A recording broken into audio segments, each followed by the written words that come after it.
What is going on, Crisis Actors? It is episode 1113 of Pop Culture Crisis. My name is Brett, and I am here today with a very special guest host. Would you introduce yourself, please? Hello, my name is Steph Anie, aka My Nerdy Home, everywhere on Instagram, X, and YouTube.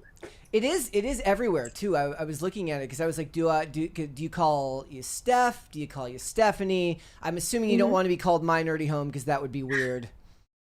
Yeah, no, I don't. Everybody calls me Steph. Yeah. No problem with that. Yeah. So what's been new? What are you doing these days? I work for Geeks and Gamers still, and I work for Nerdrotic. So I've just been, doing things on those two channels. All right. We got a bunch of stuff to get into today. We were actually having a discussion before we got started, like right before we went live. We were talking about Marvel Television because there's a bunch of D23 stuff that's going to be coming out over the weekend, and none of that stuff broke really before we went live today. All the stories curated are from before that. There was like rumors that there was going to be like another Doomsday trailer, which feels too soon for me. Does that feel too soon for you? I was seeing that there was rumors, but there's just like a new countdown with a voiceover of the Invisible Woman that popped up. But yeah, apparently I was seeing that for like the past couple of days. There was supposed to be a Doomsday trailer. Right now, a lot of leakers are leaking out like casting, but nothing's confirmed yet. All of that happens tonight, and I was really hoping it would happen during the day. I mean, I don't take it. Like, I saw one that had like an X-Men. It was either Professor X or Magneto casting, and it was from My Time to Shine Hello. And if you spend enough time on the internet, you know that there is few places less reliable than My Time to Shine Hello. Yeah, I saw one just right before we went live about how Adam Driver could possibly be taking a role in the X-Men movie, and that was from the Insnider. If you know about that scooper account, then that was another one, but nothing is confirmed yet. I guess we'll see later on tonight. We will have to wait and see. We do have a bunch of stuff to get into today, guys, so before we get started, as always, hit the like button on this episode and subscribe to the channel if you are new here and you have not subscribed here yet already. Please and thank you. Share the episode out with friends, family, loved ones, people in your life that you like, even the people in your life that you don't like. Let's face it, you probably still have some of their phone numbers in your phone. Send the link out for this episode, and then whatever they say about it, you should just argue with them. Take the opposite perspective, but make sure you do it in the comments. That is a fantastic way to help out our engagement. So what are we getting into today? Well, as always, there is a group somewhere.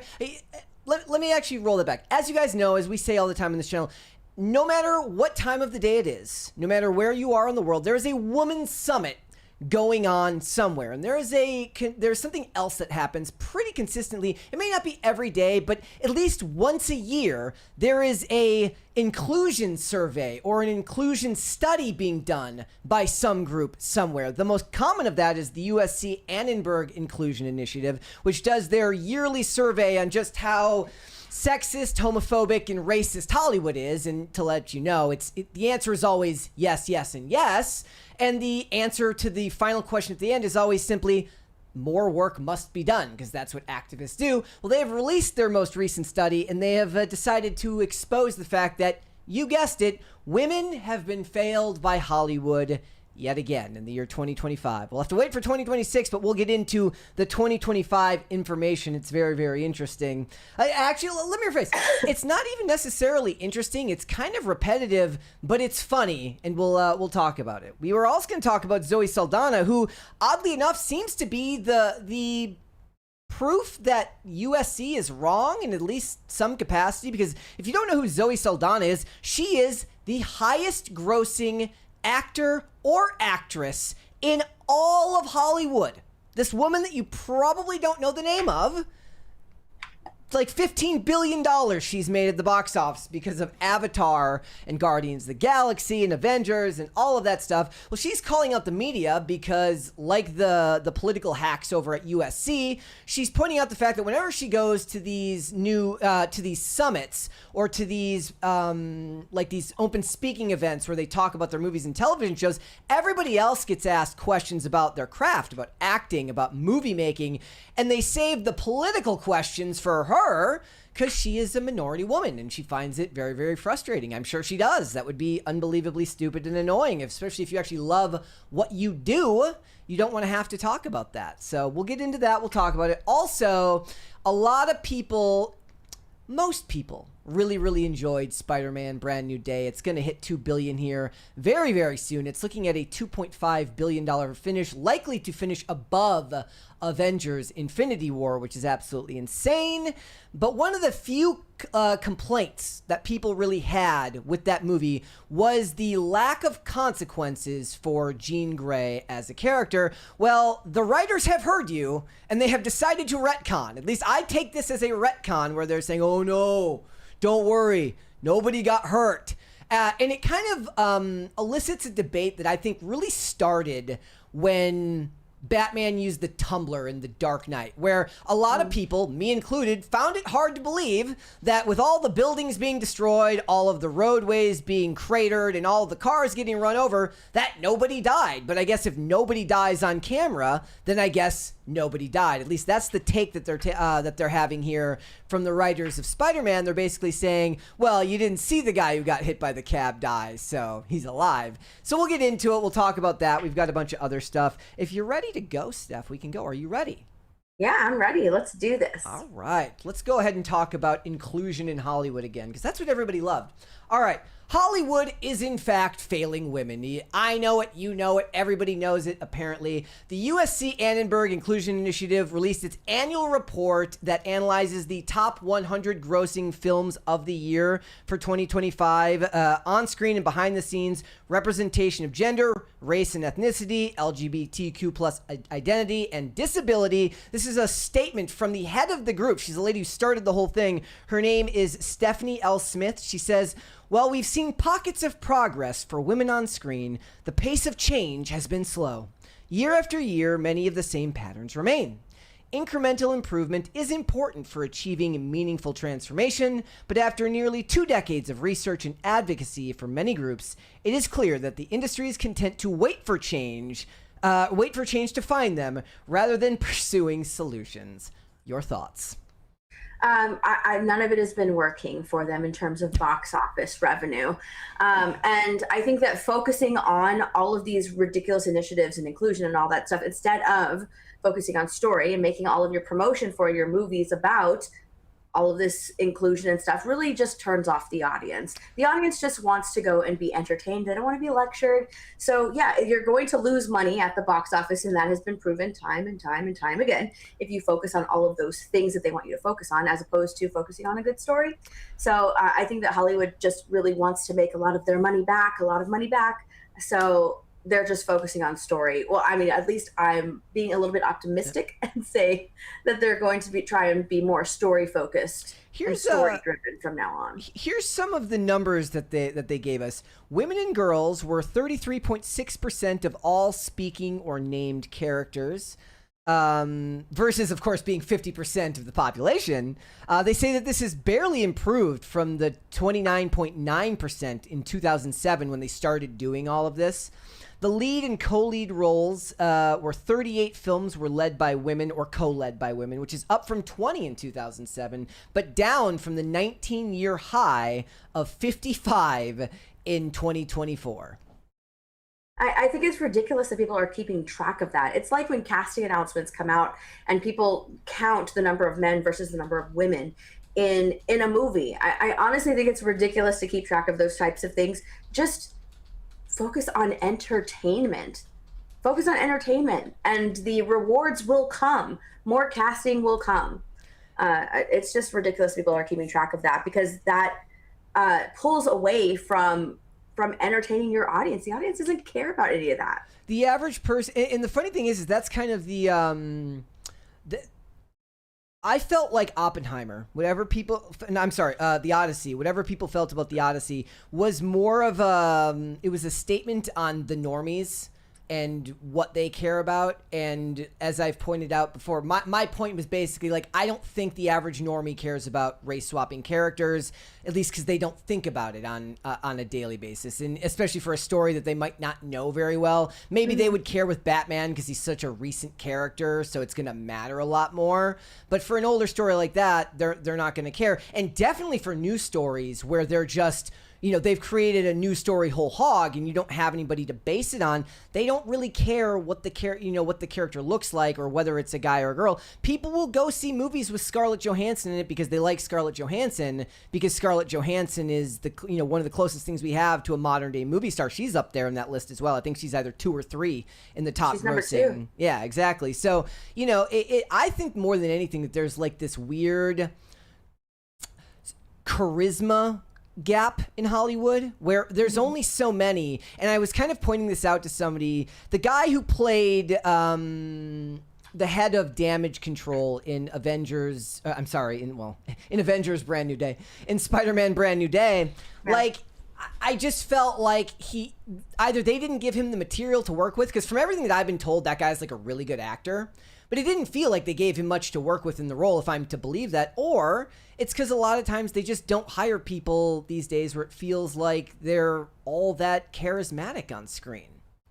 He is a really good actor. I like him in that Apple show. I was trying to just think of it right now, and I can't think of that Apple show that I watch him in. But he is a very good actor. I really like him in that show. I didn't mind his character here. And with Scarlett Johansson, people went and saw her in the Jurassic World movie because people like dinosaurs. Yes. That's why those movies make money. It's not because of Scarlett Johansson. Well, we'll have to wait and see. End of Oak Street is not necessarily looking to make a ton of money this weekend, but no, it's not. Yeah, it's not. But I think that's a new sort of like a new movie, whereas people know what to expect with Jurassic Park movies. But yeah, I mean, the fact that the top 2 box office people are women, I mean, obviously nothing wrong with that. The top 2 are women. It's Zoe Saldana and Scarlett Johansson. And after that, I think it's like Robert Downey Jr. It's like all Marvel people. It's pretty much all Marvel people. Honestly, I think most of them are.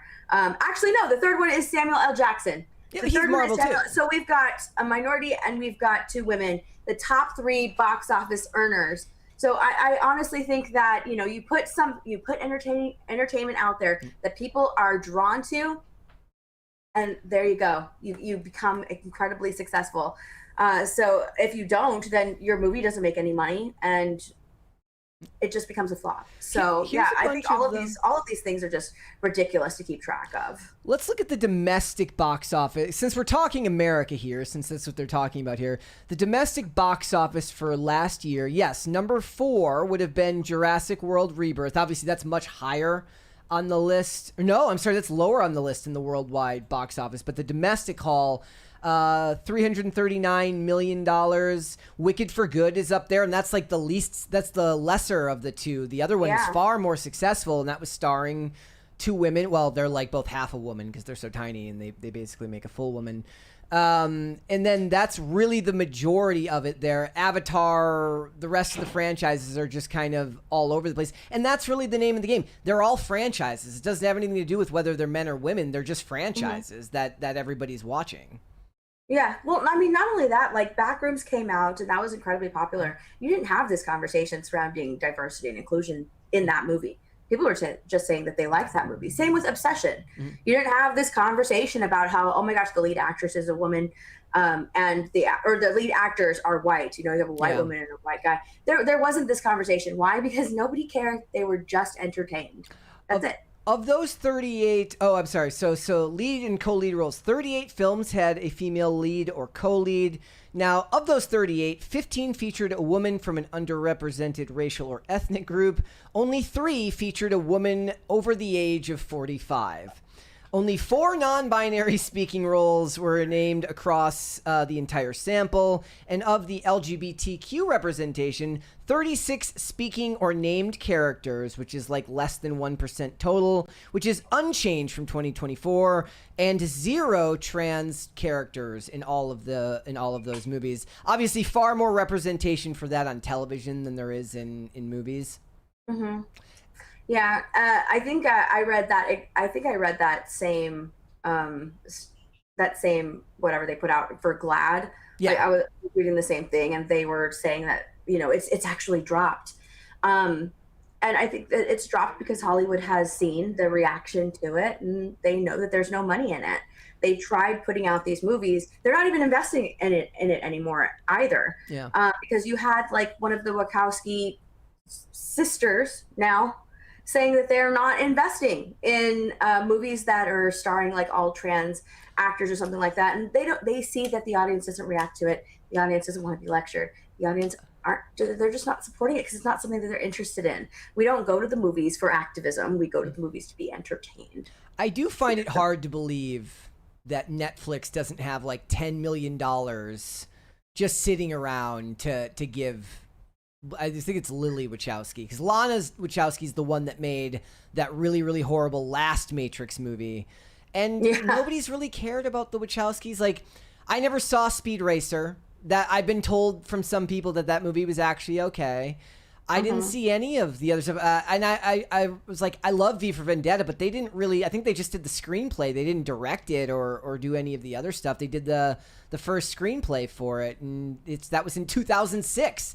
People were saying like, because they made The Matrix, they deserve a blank check to be able to make whatever they want forever. I'm like, no, nobody deserves a blank check when every movie after that has been, you know, a bomb that nobody cares about.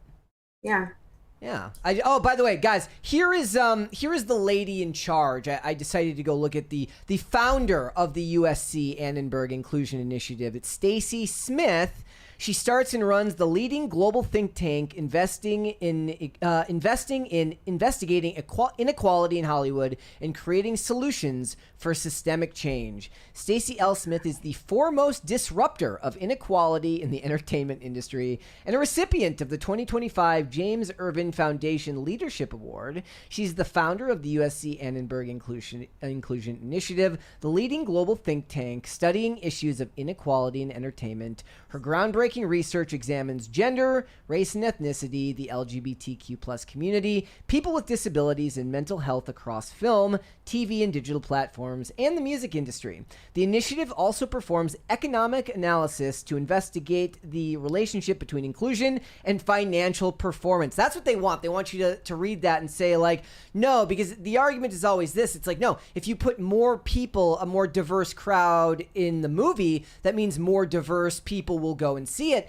And that was a conversation I had with Kino Corner, where he said, like, his most cynical take was that they hired Himish Patel because India has 1 billion people and they wanted to gather like a large percentage of the people in India to potentially go and see that movie. They said the same stuff about a lot of how Dean Devlin got a lot of his funding for his later movies like Moonfall because it was all coming from China. So they would have not the Tibetan, the Chinese, the Mandarin speaking nanny, because China's like, well, if you want our money, you're going to have to make some, you're going to have to acquiesce to a few things and make the movie we want you to make. That almost became like a meme because in Independence Day Resurgence, they were also pandering to the Chinese audience. So you had that there. You had like some things that they could, I guess, relate to or on screen, or that would be able to pander to the Chinese audience. So much so that it got made fun of when that movie came out. So like you can tell when they're trying to pander to a certain audience, and the audience that they're trying to pander to can pick up on that. And I'm sure that Stacy Smith woman goes home and pats herself on the back for all of the wonderful things that she's doing for all the little brown and black girls all over the world. I'm sure that she feels so great about herself, and really just, it's helping with her internalized white guilt. That must be what it is. I mean, she looks like she would feel guilty about it in the photo. Is there a character on screen that you identify with more than any other? I have always loved Batman ever since I was little. But you weren't always loved Batman. But you weren't born into a billionaire family with parents that died in an alley. I was not, but I have always loved Batman. I've always been a fan of DC. And yeah, I mean, I never had to see myself in Bruce Wayne at all. What was it about? But I absolutely loved him. What was it about Batman that you just like? Is there like a reasoning behind it, or is it just you never knew why, you just did? I liked that he took his pain and fought crime with that. Yeah. Used that to make the city better. took his pain and, you know, tried to fight crime. That's what I loved about it. And I loved his rogue gallery of criminals. It's funny because, like, to me, the things that people actually identify with tend to actually be more interesting than the basic concept of just what somebody looks like or what somebody doesn't look like. In fact, most of the characters that I feel like end up resonating with people, like a Spider-Man, if you look at the success of Spider-Man right now, it's because he doesn't have, there's no barrier to entry to love Spider-Man. He resonates with people young and old. You know, fat, thin, young, old, doesn't matter what race you are, doesn't matter what gender you are. I mean, there's probably a gap there between, you know, little boys liking Spider-Man and little girls liking Spider-Man. But still, there is something about the character, whether it's the heroism, whether it's the sass and the sense of humor, whatever that may be, it goes deeper than just, you know, who he is on the outside. It's very interesting because with Brand New Day, I'm seeing a lot of TikToks that are saying, that it's not that he's a white cis male and they can, you know, see themselves in that character. No, they're identifying with what he is going through in that movie, and they're identifying with like the loneliness, and it's reminding them of how lonely they were back during the pandemic, or, you know, if they've ever felt lonely. They're identifying with that, with the emotional core of that movie, and how they know that they can't do things on their own. They know that, like, they can't handle things on their own, and they need family or they need friends, things like that. So it's very interesting how Hollywood for the last few years has just been focusing on surface level stuff. Like, yeah, look at all the representation that we have. See, can't little girls see themselves in a Rachel Zegler Latina Snow White or a Black Little Mermaid, right? Like, they've only been focusing on the surface level, and because Brand New Day is more of an emotional Peter Parker, and he's dealing with more things in that movie, people are latching onto that as opposed to, oh my gosh, I can't believe we're not getting a Miles Morales Spider-Man movie yet. We're still with this white kid, you know? So I think that, like, you make those stories that resonate beyond all of the stupid surface level stuff that they've been focusing on. You made something that resonates with people and they respond to it. Do you think that, I think the thing that Spider-Man Brand New Day has going for it that Avengers doesn't have is that it is a more self-contained and a more intimate story of sorts. It's a story of an individual and the consequences of, you know, the fallout of the spell from Doctor Strange and all the stuff that's been done, but also extreme loneliness and isolation. And I feel like there was the possibility. Now, I'm probably going to be wrong. Maybe Avengers Doomsday makes $10 gazillion. I don't know. But like a year ago, I said that I think that it's possible that Spider-Man Brand New Day makes more money than Avengers Doomsday, because Avengers just feels like a cameo movie at this point. I don't know who you can even get behind in the movie, because the trailer shows you 10,000 shots of 10,000 different characters. You're not going to get satisfying story arcs for all those characters. It's not possible in a movie of that length. You know, even if it was 3 hours, it's not possible to tell satisfying stories about all of those characters. So do you think it's possible that Spider-Man ends up being the more successful movie this year? I think it ends up being the more successful movie and the better movie, honestly. You do? I think that Avengers Doomsday is like Marvel's Hail Mary. It's their movie that they are using to get back on track. And they're really not like pulling all the stops. They're really, really, really leaning into your nostalgia to pull you into the theater. That's why they're getting all of the X-Men back in there and made all of these crazy announcements, because they're just pulling at your nostalgia at this point. Is there any character that you're really looking forward? Like when I saw X and Magneto, I'm just like, I already have Logan. I don't need this. Yeah. Is there any character you're looking forward to? Nightcrawler. I've always loved Nightcrawler, but honestly, like, how much Nightcrawler can you see in a movie? Like, it really is very bloated with the cast, and I know that it's not going to be as good as X2. Yeah. So, yep. but I love the character of Nightcrawler. I love that character. And honestly, like, now in this day and age, like back then, you saw him, you know, praying with a rosary and everything, and I'm really curious to see if they're even going to put that in Doomsday, or have, you know, little lines of dialogue from him talking about faith and stuff. I highly doubt it, but it doesn't seem like that would necessarily find its way into the team up movie. And I don't think that would be the fault of the movie itself, because, you know, it's not really the point, because he's likely going to come in mid action scene, or like, it's not like they're going to have time to build him up before they get to whatever action is going on. Now, to ignore it during like a smaller film where more time is kind of given for character development, that would be an issue. But like, if Matt Murdock showed up in Avengers Doomsday, I'm not gonna worry about whether he mentions Catholicism, because it won't matter, because it's like they've likely got bigger fish to fry that early, or, you know, in a movie that's that bloated, they'll have more stuff to take care of quickly. But it's when you get into the smaller solo stories that you can't really leave that stuff out. Yeah. There we go. All right, Francisco Sanchez Jr. with a $20 super chat says hello. Well, thank you. Hello to you. Hello. How you doing? All right, we've got a bunch of other stuff to get into today, guys, not just that. So let's talk about oversaturation in Hollywood. There's an article that was talking about all of the most oversaturated actors that are working today. So, Steph, I guess, who do you think, in your opinion, is the most oversaturated, overused actor in the movies these days? Zendaya. Yeah, Okay. absolutely. And I have my theory as to why. I think I've said this on a couple of streams before as well. It's because she's not problematic.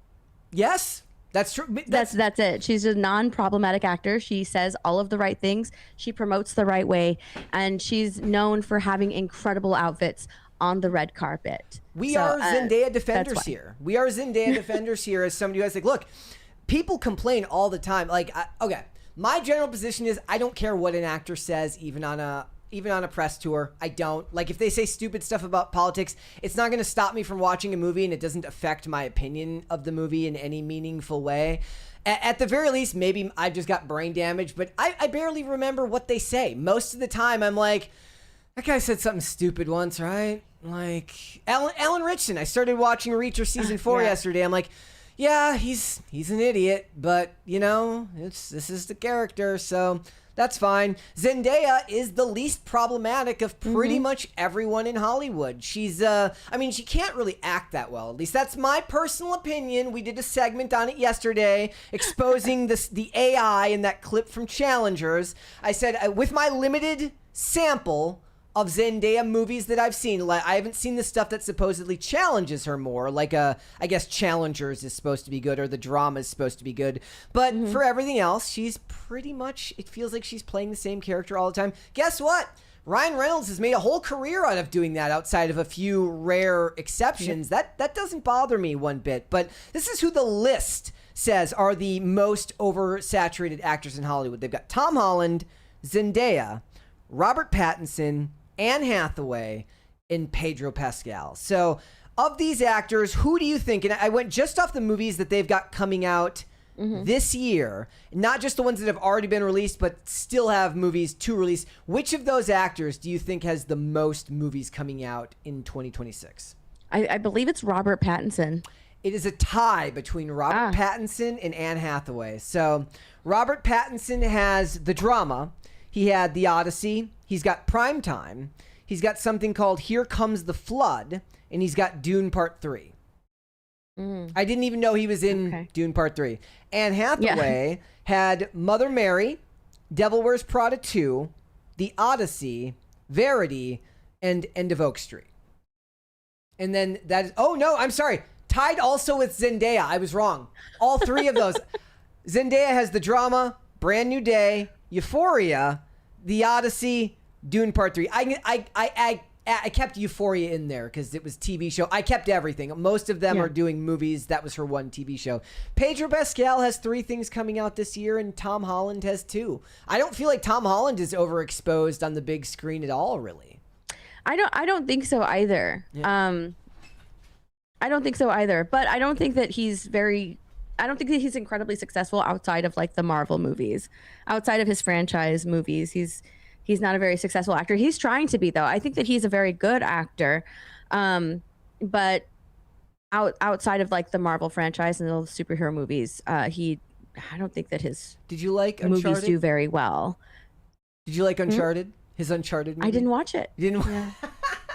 Couldn't get anybody. Like, no, I like that movie, but I was like, I didn't play the game, so I don't know. Like, I know everybody wanted Nathan Fillion to play Nathan Drake, but Yeah. but again, the movie was 2022 slop. It was perfectly fine because I had drunken fries at the movie theater. So basically, you could put pretty much anything. Stuff goes boom. It's fine.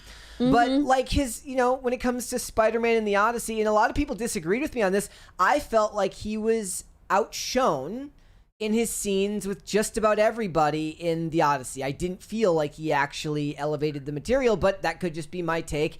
And my interpretation was like, perhaps it was just the way that Telemachus is supposed to be portrayed lent itself to not liking the performance.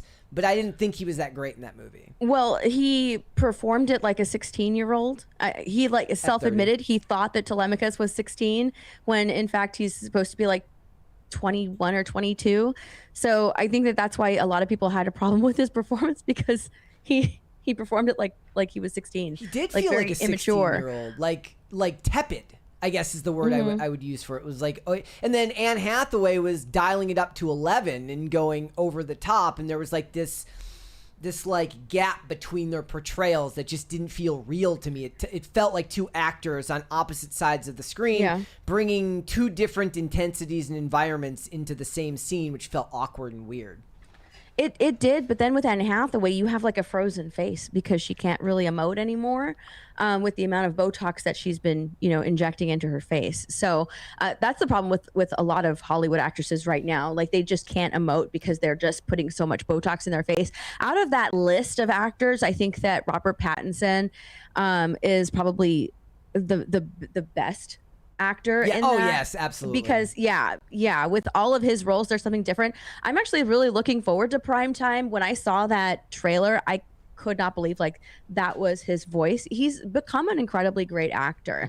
And the reason I think that he said that the reason that he's in all of these films is because he was taking on projects until the Batman movie came along, and it keeps getting stalled and pushed. So he's just like, okay, I'll take this role and I'll take this role. He's just kind of been waiting for the Batman 2 to start filming. And then they just started, right? Or at least they just got underway because they did that really, really desperate screen test to be like, hey, guys, remember, we're still making this movie. He might outlast James Gunn at this point. Like, he might be there longer. We're going to talk more about that at the end when we get into the stuff about Supergirl and AI. But he might actually outlast them there. I do think Robert Pattinson, I do think that Pedro Pascal is one of those people where he was in the right place at the right time to become a specific type of archetype that Hollywood wanted for their leading men. But if you ask me, he was actually a more than serviceable or above average TV actor who did very well in like recurring guest roles on shows. So every show that I watched, he would show up for 2 or 3 episodes. He wouldn't be there for the whole run, but he'd show up for a couple of episodes in just about every show that I watched, and they could move him around, and it felt like he was kind of like a utility infielder in baseball. Yeah, I really liked him in Game of Thrones. I liked his character in Game of Thrones, but I think that like as he's kind of gotten more successful and pushed into the public eye, it's almost like he's gotten a little bit lazy when it comes to his films. Because when I was watching Fantastic Four, I mean, it honestly felt like he was just phoning it in at that point in that movie. Even in The Mandalorian and Grogu, like the few minutes that he had his helmet off and he had to perform, it really did feel like he was phoning it in, which is why like during all of the marketing and press, he gave all of the credit to his 2 stunt doubles because they pretty much did all the work. Because he just does all the ADR afterwards. Yeah. The funny thing about him is that, like I said, I do think that he's a really good TV actor, but he's kind of like let himself grow into like he has the scraggly beard at all times, but he looked like a completely different person when he shaved his face. He looked a lot more clean cut, and it kind of worked with the roles that they gave him. But of all those people, like Robert Pattinson this year, the amount of stuff he's doing, like with Primetime, do you think that Primetime was being sympathetic? This was a debate people were having. with Primetime, they were Yeah. saying that the movie looked like it was being sympathetic towards the Predators and critical of Chris Hansen. So I believe this movie is going to be taking place during like the final season of To Catch a Predator. And that during that time, it became like very controversial with the decisions that he was making towards the end to entrap like a really big a big fish or a big whale or whatever he calls it. So I believe that's when this movie is taking place. I don't think that they should show the Predators as sympathetic or you should feel sorry for them, because he did really nothing wrong. Yeah. And he's still sort of, fighting to this day. So if they go that route, it will be a very terrible thing to do, because he's pretty much devoted his life to protecting children. And you're telling us that the people that are going after the children are the ones that should be protected, which is a terrible thing. It's a terrible message to send through this movie. But from what I understand about it, it's supposed to take place during that part of his life. And I didn't take that. Like, I didn't get that vibe. I saw a lot of people saying that on X, that it felt like it was being sympathetic to the Predators. I thought what it was doing, less that it was being sympathetic to the Predators, more that they were trying to portray Chris Hansen as a more fame-hungry or story-hungry person who just, he was a complicated dude. A lot of people who work in media end up being a lot more complicated than just the simplistic narrative of whatever it is that they cover on their shows. And that always feels like it's a form of like trying to poison the well, because how many of those people like that get caught, they don't even serve jail time because our justice system in America is so effed up anyways. Like, it felt like it's just another one of those chances that they can kind of take a dig at a classic American icon or something that was extremely important to like millennials when they were in their early 20s or teens. I think that like this, they could possibly do that and show how his tactics sort of backfired, because some of the people that they caught were allowed to walk free. They were, put back into society because like the evidence wasn't enough, or it was like entrapment, stuff like that. So they could possibly show that like in all of his efforts, they were for nothing because these people are still, walking amongst us.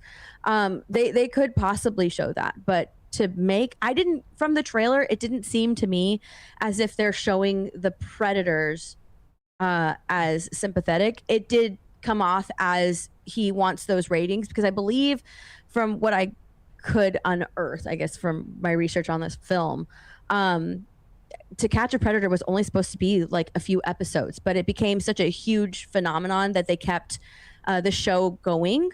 And then like towards the end, he was really worried about the ratings of the show, and he wanted more than just like the regular people. He wanted like a big person. He was aiming to catch people in power doing these things, and that's where the controversy came in.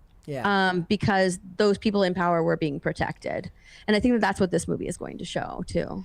Yeah, it's I'm more excited to see I play Rocky than I am.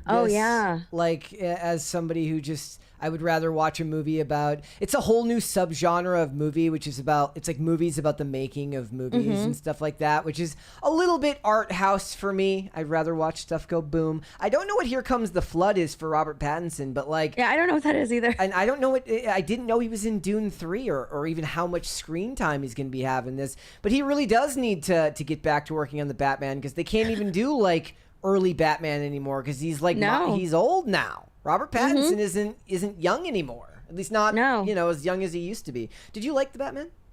I did. I liked it up until the final act. Yeah.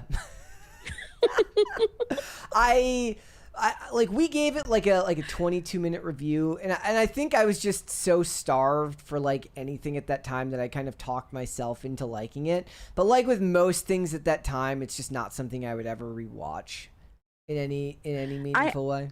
I have rewatched it a couple of times, and I really love, outside of the Joker, the Riddler. I love the Riddler, the character of the Riddler, and I was hoping that, you know, the way that they were taking this character, I was like, okay, I can see him being sort of like this serial killer, you know, in the background. Okay, I can buy that. That's fine. But then they made him like this weird 4chan crazy person at the end, and I was just like, yeah, that's. He had like 500 followers. He didn't even have like a lot of people. I'm like, Yeah. I mean, I get, unless those are like the 500 people that are like actually going to commit crimes for you, that's pretty impressive. But 500 followers, I mean, you're going to have a larger audience pool if you're going to find crazy people in it. You're not going to find enough crazy people in just 500 people. I know. There's like, that's just 500 weirdos. Weirdos way different than like crazy enough to commit crimes for you. Mm-hmm. Matt Reeves in general, it just feels so. You like the Penguin? Yes. And I don't know if they're even going to be doing, like, I know that they were talking about a second season of the Penguin, but I think that got shelved as well. It did get shelved. Yeah. Yeah. I think they're just waiting until the merger is done. How do you? That's what I think. I think they're like kind of halting everything until that gets sorted out. Do you think that the merger is a good idea? I don't mind it. I honestly don't mind it. Yeah. There's been so many mergers, and all of a sudden this one is like, what? I don't mind it. As far as like from I think what's the guy's name? That's David Ellison. Yes. Yeah. I believe from what he has been saying, I've kind of liked the stuff that he's been saying. You know, more shows, more story-driven shows, more, you know, focus on entertainment. I don't mind that. I don't mind that at all. Plus, it's likely to be true that if it does get halted, like this is one of those things where I had like a folder because I was going to be doing a video on it. Stuff happened, and like 9 stories broke about not just about the merger being the antitrust lawsuit. They refiled. Now he's saying he's going to pull out of the state of California if they don't come back to the table. There's like 30 stories around it. All of the unions have made their thoughts known about this. But the sad fact is that if it doesn't take, it's likely true that all of the properties will end up getting sold off in bits to different companies. Yeah. And then Disney will get Harry Potter. And I don't want that to happen. I don't think anybody wants that to happen. I really don't want that to happen. All right, guys, let's do Q to the day then. So as you guys know, go on X and submit your pets for Q to the day. Tag me and use the hashtag PCCPets on X so that you can brag about your dogs, your cats. We've had turtles. We've had all sorts of animals on here. So let's go with this one from Current Thing Enjoyer. It's a fantastic name. This little ball is very adorable. Oh my goodness, his legs are so short. It's gonna have the tappies when it walks. Like if you went outside with this, so like if you have like neighborhood cats, like there's different kinds, right? There's the big ones that can move fast, and then there's the neighborhood cats that are smaller, and the leggies tippy tap when they walk across the ground. It looks kind of sad, but sometimes kitties just have sad eyes. No, I don't think he looks sad. I think he looks so cute. Let's do one more here. Thank you, Current Thing Enjoyer. Oh, I gotta like that one. This one is from Bale Organa. It says, "This is my lunch buddy. He's wild. We are building trust with each chicken wing. I will pet you." It's a local, so he's outside working with you outside. Nice. Very nice. Thank you. Yes. I hope you build that trust. Yes. All right, let's move on then, ladies and gentlemen. Let's talk about Zoe Saldana because she is in the news. And again, when I say Zoe Saldana, you do have to understand that she is not just some actress. She is the highest grossing actress of all time as a star in both the Avatar franchise, the Marvel franchise. She's currently starring in the show Lioness, which is getting clowned online right now for this particularly egregious scene that everybody's making fun of. But as of 2026, her net worth is around $80 million and is the highest grossing actress of all time. They've grossed more than $16 billion at the worldwide box office. For the most part, if you had to ask me like a general opinion on her, she does have political opinions, but she does seem to be very, very professional and also very media trained, which is something that a lot of people really, really like. And she was speaking at the Locarno Film Festival, and she was basically saying that she's frustrated with the way that cinema gets trapped in politics, especially when they go on these press junkets and the interviews save all of their political questions for her. So this is what she said. One thing that's incredibly limiting and frustrating is when I'm the only person of color or the only woman on stage, and that happens quite a lot for women and people of color, and I wait for my turn to be asked a question about my craft, and I'm asked the political question. She says, what do you think we need to do more to make films inclusive? That's an example of the type of question they would ask her. She says, I'm sorry, you don't ask the only person that comes from a marginalized community. You ask the other 80 of them that are part of the gatekeepers, and you ask them if they know the answer, because I think we're making people of color work double in the room. So she's basically saying that, like, you're asking me how to fix a problem that I didn't create. Now, there's political connotations to that anyways, but it's at least a very measured response. It is a very measured response, but, you know, it's coming from the number one. Yes, exactly.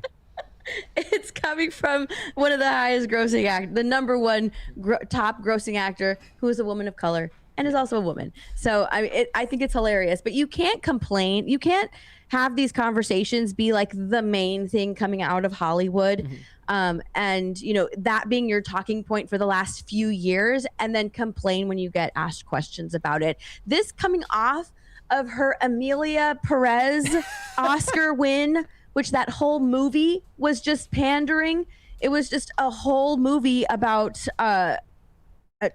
was it a trans acceptance movie? I honestly have no idea. It was like she was like a drug kingpin or something, right? I have no idea, but you know, it was a whole movie about pandering and inclusivity, and that's all that movie was touted as.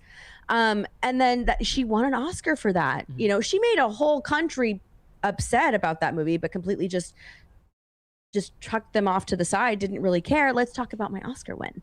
And not only that, she herself participates in it, because I believe I saw a clip from when she was promoting this latest Avatar film. They were asking her about one of her coworkers, one of the actress that plays like the evil one. I don't know what her name is because I don't remember those movies. But they were asking her how does it feel to work with her, and you know, what does she bring to the table? And at the very end, she was like, oh, and also, they didn't ask her this. She brought it up on her own. There's more women working on this than men. So there's that. She's very proud of that. More women than men. Wasn't even prompted. No one asked her that question. She brought it up on her own. So, you know, you can't have all of these talking points that you bring up on your own. Nobody asked you, and then complain about it later. And I do have the reason I mentioned seems professional and media trained is because I wanted to point out how important that is when it comes to getting some leeway from people. Because there are a ton of examples of her talking about politics. She endorsed Kamala Harris in 2024. In September of 2020, she joined Elizabeth Banks and a bunch of other actors using their social media presence to participate in the Vote Riders, which was ID Check Challenge to help spread the word about voter ID requirements for the 2020 presidential election. She also signed the No Hostage Left Behind letter, which was an open letter to Joe Biden in October of 2023 to support the strong desire for freedom for Israelis and Palestinians to live side by side in peace, which doesn't sound like anything. It just sounds like let's all hold hands and sing Kumbaya. And it's not about what your thoughts are on Israel-Palestine. I'd rather jump out a window than talk about that. It's about the fact that she got involved in it at all. Yeah. Meaning that she does talk about politics on her own. So it at least makes sense that the media would say, hey, she talks about politics. Now, of course, they'll ask these questions of anybody. They don't care. They're going to ask every single person there. They're going to ask the hairdresser, for the person who did the hair in the movie, what their thoughts are on politics. But it makes sense they would ask her because she's already getting into it all the time. If you're going to use your platform like that, obviously they're going to think that it's totally okay to ask you these questions. Does it bother you 100%. When they talk about it? Or let me rephrase that. When an actor gets incessant about politics, like the Mark Ruffalos of the world, does that affect your enjoyment of the movies or the TV shows they're in? Yeah, it does. It does. Like, yeah, because if they're like, I find some actors and actresses just completely insufferable. Now, when I'm watching the movie, I think like Mark Ruffalo, I was really looking forward to Mickey 17. and Mark Ruffalo was in it. And knowing that he was playing a character and played it like Trump, for instance, it really just like took me out of the movie just because of all the things that he had said in real life about Trump and all of his politics. And I was just thinking to myself, of course he took on this role. Like, of course he would take on a role like this. So yeah, it doesn't necessarily like ruin my enjoyment of the movie, but I just sort of roll my eyes when I see Mark Ruffalo in a project. It's possible that at the very least, like maybe it doesn't ruin your enjoyment of the entire project, but it is possible, for instance, that if you go into it with negative connotations about that performer, that it could color your thoughts on the rest of the movie without even really realizing it, because you just get, like you said, you rolled your eyes. And you're like, whatever. Like, the best thing you could do is to go into a movie like unencumbered by thoughts about what these people are like outside of the industry. Now, they're kind of screwed in that respect these days because many actors have pointed out that they're not allowed to live social media free lives now. They're required by their producers to hold on to social media platforms because they're seen as another arm of the marketing for whatever project that they're making. So as nice as that would be, and I don't think that it matters anyways, I think they love it and I think they want the attention and the validation of social media anyways, because especially when you're a mainstream celebrity, you don't need to do your own social media. You can have a guy that does that for you. Like you can free yourself of the chains of whatever social media platforms you spend all your time, perusing, and just have your press guy put out your tweets for stuff like that. But they love the attention and the validation. They really do. And they think that, the majority of people agree with them and don't find them out of touch. But unfortunately, with the growth of social media, it's really ruined Hollywood actors for a lot of people, because before it would just be like, magazines and little paparazzi photos, and every now and then you get like a little glimpse into their life. But it was a carefully curated glimpse into their life. Now it's just like they will post anything on social media. And I think it was the pandemic that really opened a lot of people's eyes to how different celebrities' lives are compared to the regular American everyday, citizen. And they're being locked down and them thinking like, oh, we'll just sing this song and it'll make you guys feel better. You'll feel better about losing your job if you just hear us and our voices singing to you communist propaganda. It's completely ridiculous. And it's like, are you serious right now? Like, we really don't need this. Go live your life in your mansions. You don't have to worry about an income because you're basically millionaires, but a lot of people are losing their homes, losing their jobs, things like that. So I think the pandemic really opened up a lot of people's eyes into the way people like live their lives. And then also every single year you have the Met Gala, and a lot of people pay attention to the Met Gala and how much that costs and the celebrities that go to it. And I think like in 2022 or something like that, there were a lot of people that were just plain blocking celebrities because they were so tired of them flaunting their wealth and flaunting their lives. So there were just a lot of people just blocking celebrities. They didn't want to deal with it. They didn't want to see it. I can't remember what it was called, but it was like this thing that was trending because people just don't care about celebrities. And I think that has caused the movie star to dwindle down because nobody really cares about movie stars anymore. Nobody will go to a movie because they love and care about a movie star because they've just completely tarnished their own reputations through social media. I think I remember, I was just thinking about this the other day. When James Marsden came up in he was like a witness or he gave testimony in one of these cases that ended up on one of those Nickelodeon documentaries, like, and I remember Mila Kunis and Ashton Kutcher made like a video, and they had to like sit outside like by their barn so you couldn't see how big their house was. Yeah, because they made a video like defending James Marsden or like apologizing for defending. Was it James Marsden? Was it like Danny something? No, it's Danny Masterson. But but I think it was James Marsden. Somebody, I don't want to like say this in. They've connected to James Marsden due to shared internet controversies. It was all connected to Brian Peck.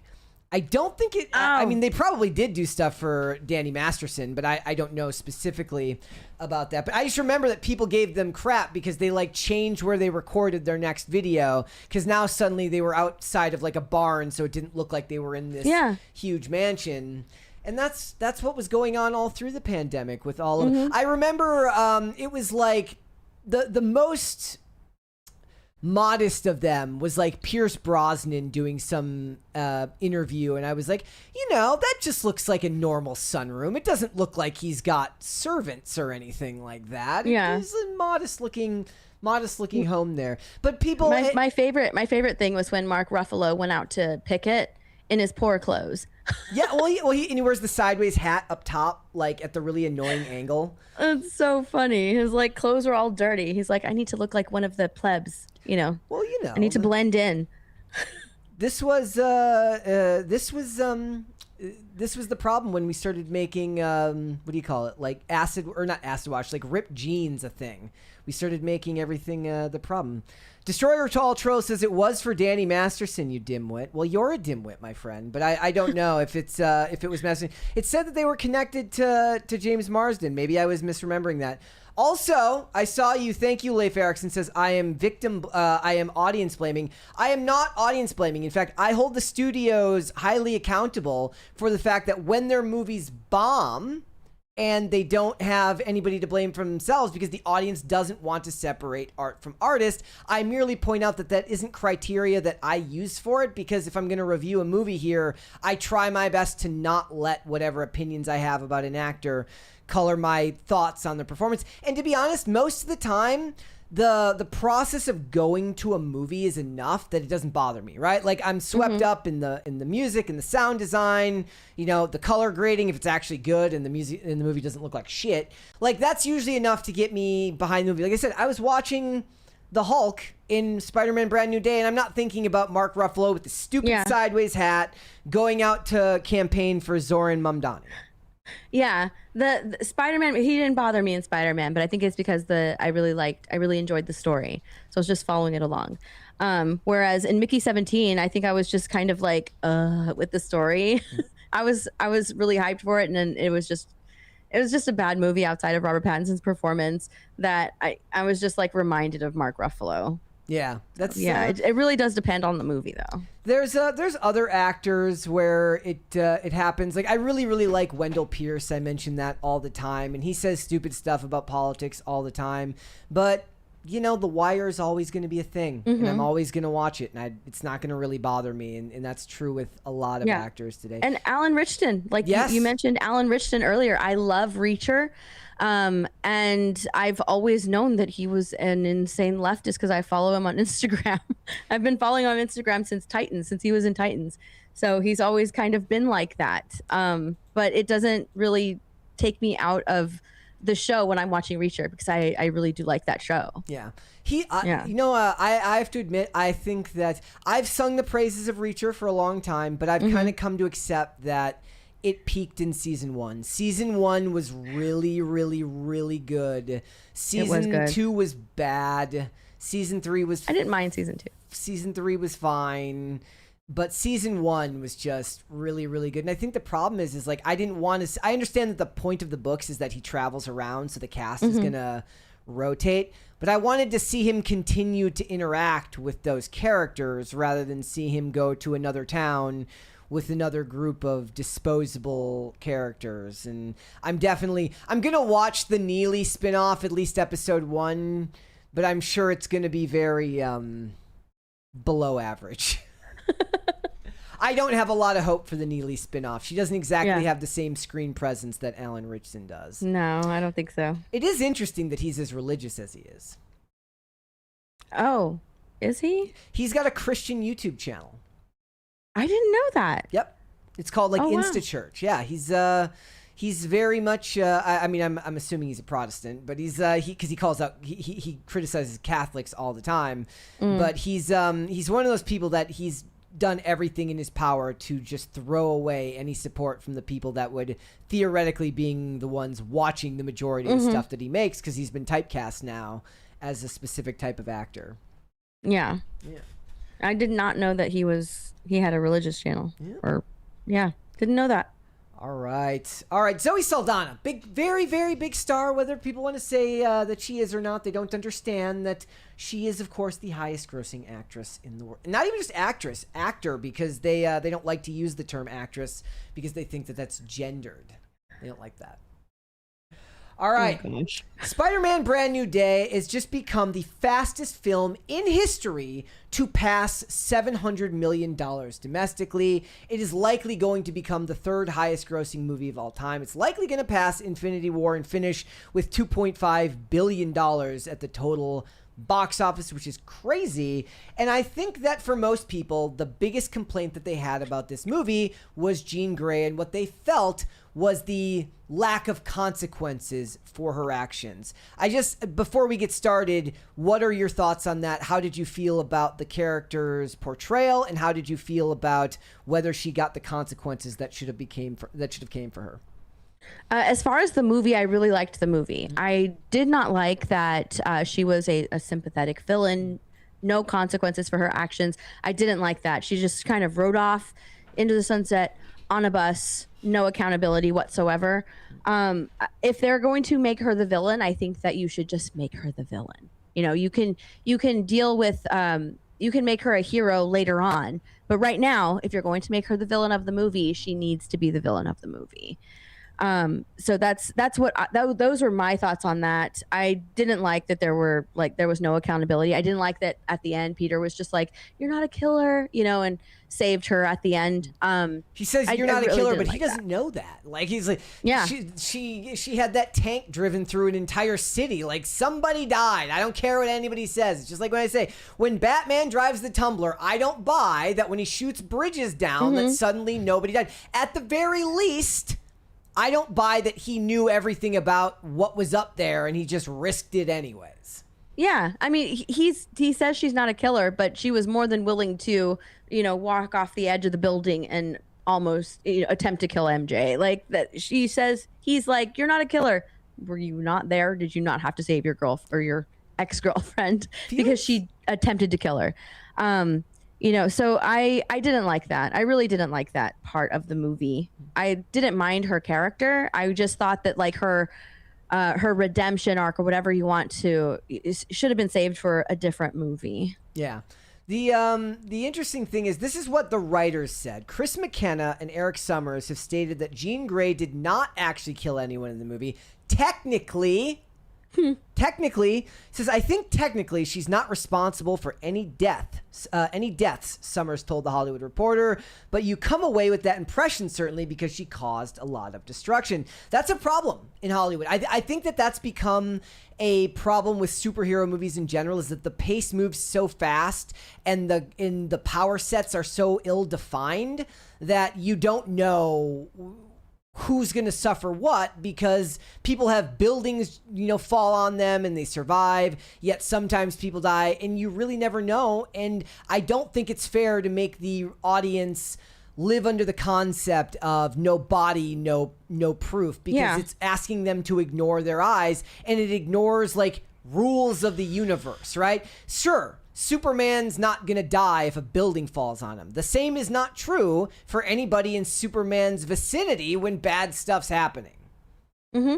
It's laughable that they're just like, "Don't worry, she didn't kill anybody." It's like, okay, but she pretty much ruined their lives though, because you see them getting carted off, they're being arrested, they're being interrogated,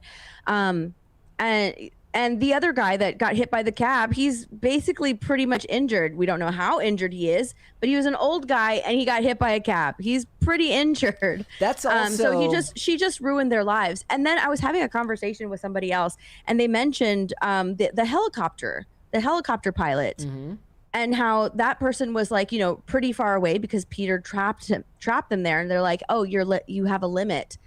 How did she jump to another mind? Yeah.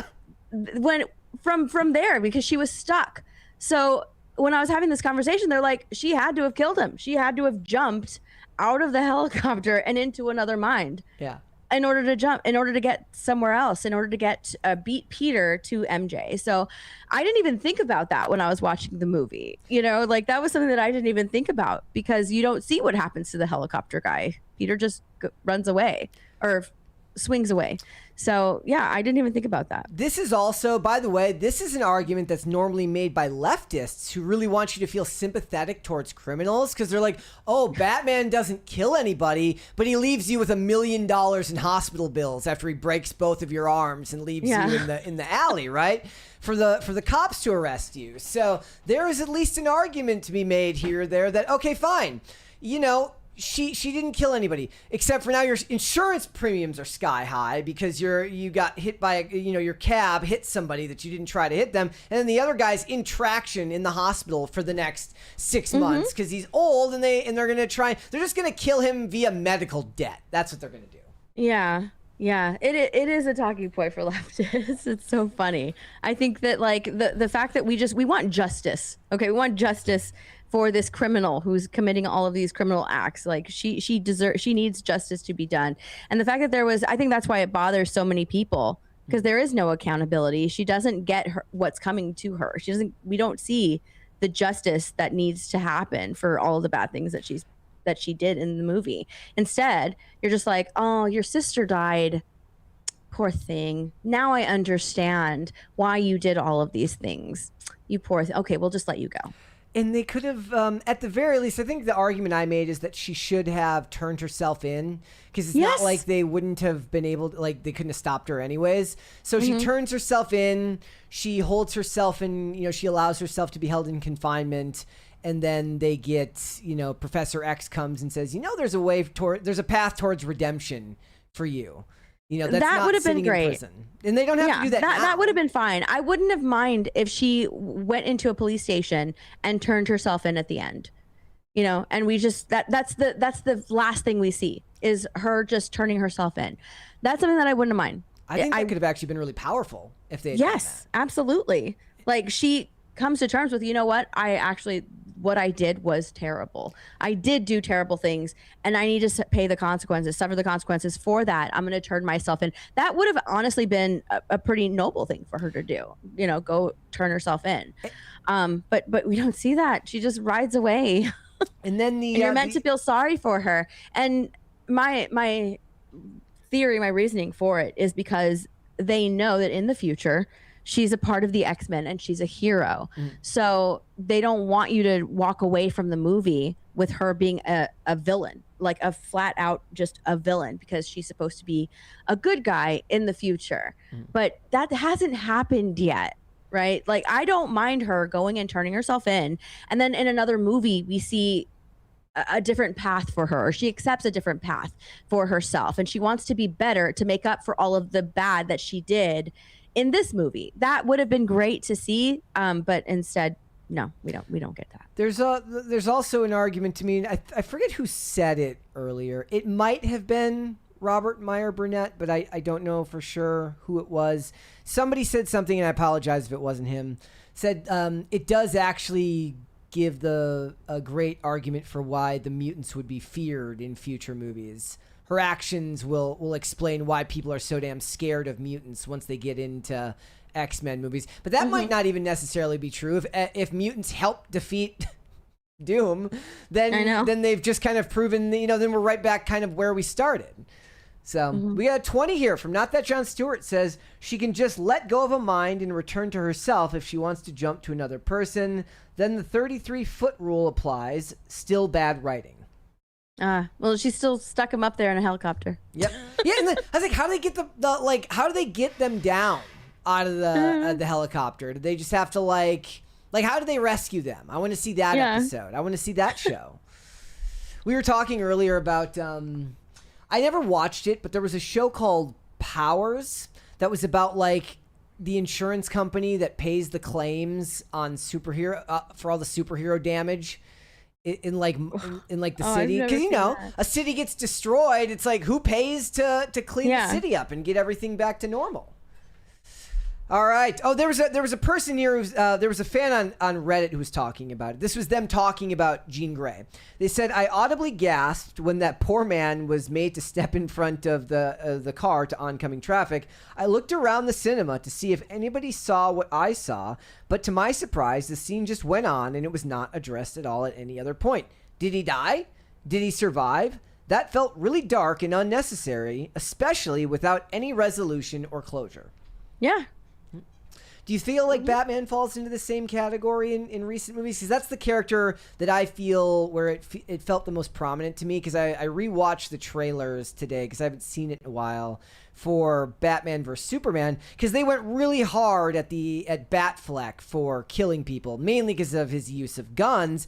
And his is more definitive, even if they don't show any scalded and in like burnt bodies, but like in the Batwing, just absolutely like destroying cars with people sitting, you know, shooting up at him, like next to the cars. They basically had to be engulfed in flames, but they didn't show any bodies either. Do I get to use the same logic there? I can't remember. I know that Zack Snyder has like addressed it. But I honestly, it's been so long, I can't remember what he said. But yeah, that was a huge point of contention for a lot of people, because Batman has a no-kill rule. Yeah. And this one, it seems like he's incredibly reckless. So I had a problem with that too. I really did. I'm not gonna lie. I had a problem with that too. I was like, oh my gosh, he's destroying so much, and it's very careless. It's not as calculated as it would be. So I had a problem with that too. And I think that regardless of whether or not we see dead bodies, there is some carnage. It's not just he's like literally destroying cars with people in them. Yeah, or standing right next to them. I rewatched it was the scene where he drives the Batwing, or he flies the Batwing and he shoots them down, and it's like right before he goes into the warehouse where they basically reenact Arkham or whatever. Plus, I don't buy that a lot of those people in Arkham aren't paralyzed or in traction anyways. So, you know, yeah, well, I mean, people are like paralyzed and hurt and stuff, but he doesn't kill them. Whereas like even in the warehouse scene, you see people get thrown up against the wall, hit the brick wall, and there's like a huge blood stain. Like that person's either brain dead or dead. He's brain dead. At the very least, like you're going to be able to see the brain out the back of his skull. I think the reason why, and it's the same for Matt Murdock as well. I think the reason why because you know, you can just assume that most superheroes, unless it's explicit, they're explicitly an anti-hero. With the movies, a lot of time, no kill rule doesn't necessarily need to be stated because they're the hero. But the reason why, like an explicit no-kill rule like a Matt Murdock or a Batman works so well is because I do feel like the rules inside superhero universes are so muddled and so ill-defined most of the time that having something that feels like it's strong with a moral compass, not just the moral compass, but with a set of beliefs that you know they can't violate, where it would have to be shown otherwise, gives the audience a more solid feel for the world. I loved Matt Murdock's character a lot, especially in Netflix Daredevil. Yeah, you know, because there is that humanity to him. There is that moral compass to him. There is that crisis of conscience, the crisis of faith that he goes through. So I do love that. It's a good way to humanize them, even though they are superheroes and they have all of these. Even though he has like these powers and the things that he can do, but it's a good thing. I think that's a good thing, and I think that taking that away from them, how do you differentiate from the criminals that, you know, Batman hunts down and himself? Because if he murders people, if he doesn't have that morality to him and that rule, then he's not a hero at all. He is also a villain because he is murdering people, and you don't want your superheroes to kill. So I think that it is a good thing for them to have a sense of morality to them, you know, a moral compass, something that a line that they don't cross, because then they're no better than the criminals that they're, you know, putting in jail. Yeah, and like, that doesn't mean that characters like the Punisher can't be extremely good, or characters that really, really resonate with a lot of people, but it tends to resonate for different reasons. Oddly enough, Frank Castles is not too far off from Batman in a certain way, given the death of his family and what happened, especially in the Marvel Netflix world. It was weird that they even took the time to mention it in Brand New Day. Like it was done to like remind the audience that has seen, and I don't even know like what technically qualifies. Is this the same Netflix Punisher, or is this like another Earth Punisher? I don't actually know.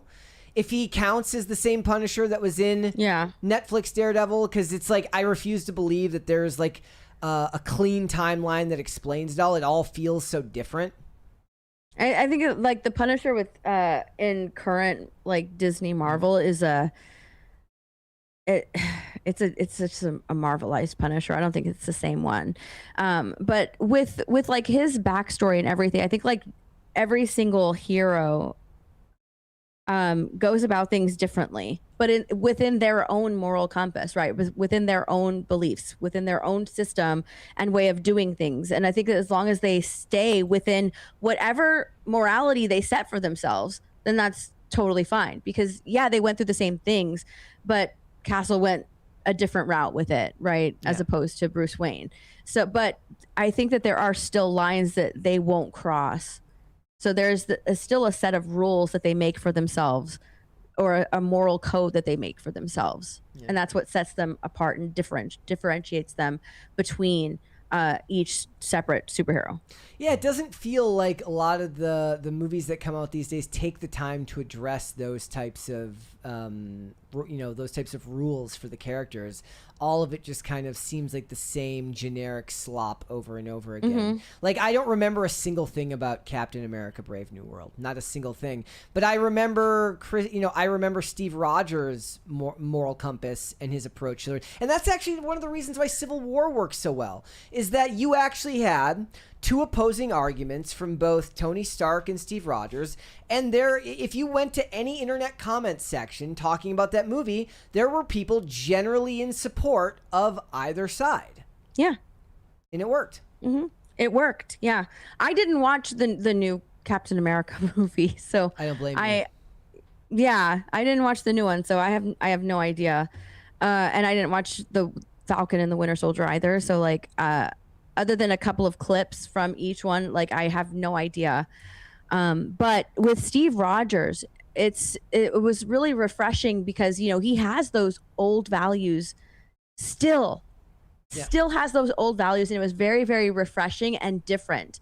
And they would, like, some of the Avengers would like make fun of him for it, but they knew that he still held those values, like those old American values. And I think that people love that because a lot of that just doesn't hold true to today, and people miss that. And that's why people love Captain America so much, because he reminds them of like a better time, a simpler time, a time when people actually held pride in their country and God. He still has those values that people took for granted and don't really have anymore. And that's why, people really, really love that character. That's why I love that character. It's so refreshing. Even Superman's not allowed to be that positive towards America anymore. Like, nobody, like, they don't use the phrase truth, justice in the American way anymore. No, it's truth, justice, and a better tomorrow. Yes, which is also communist nonsense. It's literally, it might as well say comrade at the end. That's awful. I did laugh at this tweet from Nerdrotic, who said that poor city worker is just fine. Sure, he's paralyzed from the neck down and has to eat through a tube and crap in a colostomy bag, but he lived. Yep. She didn't kill him, guys. Don't worry. She just ruined his life, but he's still alive. To be fair, that, like I said, that's the argument they make about Batman, but Batman's doing it to bad guys, so my sense of empathy towards the aggrieved party is less so if he's like a criminal who's out there mugging little old ladies. Right. I don't really care if Batman breaks both of your arms. Maybe that makes me the bad guy, but I don't care if Batman breaks that guy's arms. It doesn't matter to me. No, this was just a regular guy going about his day. Who she possessed and then threw in front of a cab. I saw somebody. I don't even know if I'm going to show this video. There was a behind the scenes video of the cab scene happening. I don't want to show it because we'll probably get copyright claimed down here, even though it's not part of the actual movie. But I saw somebody in the chat, sorry, I don't remember who it was, said that they didn't think the story from Civil War worked. I disagree. I think that the two arguments were very, very simple, with Steve Rogers saying that if he sees something bad happening to somebody, he can't wait for a government entity to tell him whether it's okay to help them. And Tony Stark, after basically being guilted because of the death of, the one person who died in a building collapse, apparently, in all of superhero history, The lady from Sokovia who came to him and said that her son, or the lady whose son died in Sokovia, came to him and basically made him feel guilty for, her son's death, which happened during an Avengers battle, led to Tony saying, hey, maybe the government putting like a governor on us and not letting us, operate at will isn't such a bad thing. Even if I think that that's, I don't like the idea of the government having that much control over anything, you can at least understand where his mindset came from. And let's face it, that wasn't even really the core of the story. The core of the story ended up coming back to the reveal about Bucky and Tony's mom. Yeah. And Cap was also right, because not only, would they put have to get approval to go and save somebody, but they can also be used at the government's disposal for things that they might not even agree with, so there is a danger to that. And I think that's why Cap was also not wanting to sign these accords. He felt that way in Winter Soldier because of the lack of transparency from Nick Fury, where he's basically like, why are we here? Why were you sending Natalia on side missions while we were here rescuing hostages? And he did not like the lack of transparency. And he had, in fact, the best scene that Marvel ever shot, in my personal opinion, is the scene in the helicarrier with Steve and Nick Fury talking about means and methods towards protecting people. Yep. And then in the Avengers. In the Avengers, when he goes and he finds those weapons as well. Yeah, exactly. Yeah. That's the whole point. Is those were great discussions for them to have. And that made Marvel feel more grown up to me. I feel like they've regressed since then. When Nick Fury came out in The Cat is what scratched his eye out. That really was the death of Marvel. Gosh, that was so disappointing, because everybody wanted to know, the last time I trusted someone, I lost an eye. Well, what does that mean? That ended up being a cat. Are you kidding? And then I had to hear him say the line "Black Girl Magic" in that movie, and I was like, "Oh man." Oh, that's the second movie. That was the second movie. Yes. Yeah. Oh gosh, those two movies were terrible. And then he had to be in Secret Invasion, which I never watched because everybody said it was so bad. It was the worst. It was like one of the worst things they ever made. Yeah, I didn't watch it either. Frank, to me, the character of Nick Fury was just completely tainted. I didn't want to watch it. All right. Well, as we were talking earlier, you said that you, more than anything, you are a DC girl. That is your favorite of the. You are?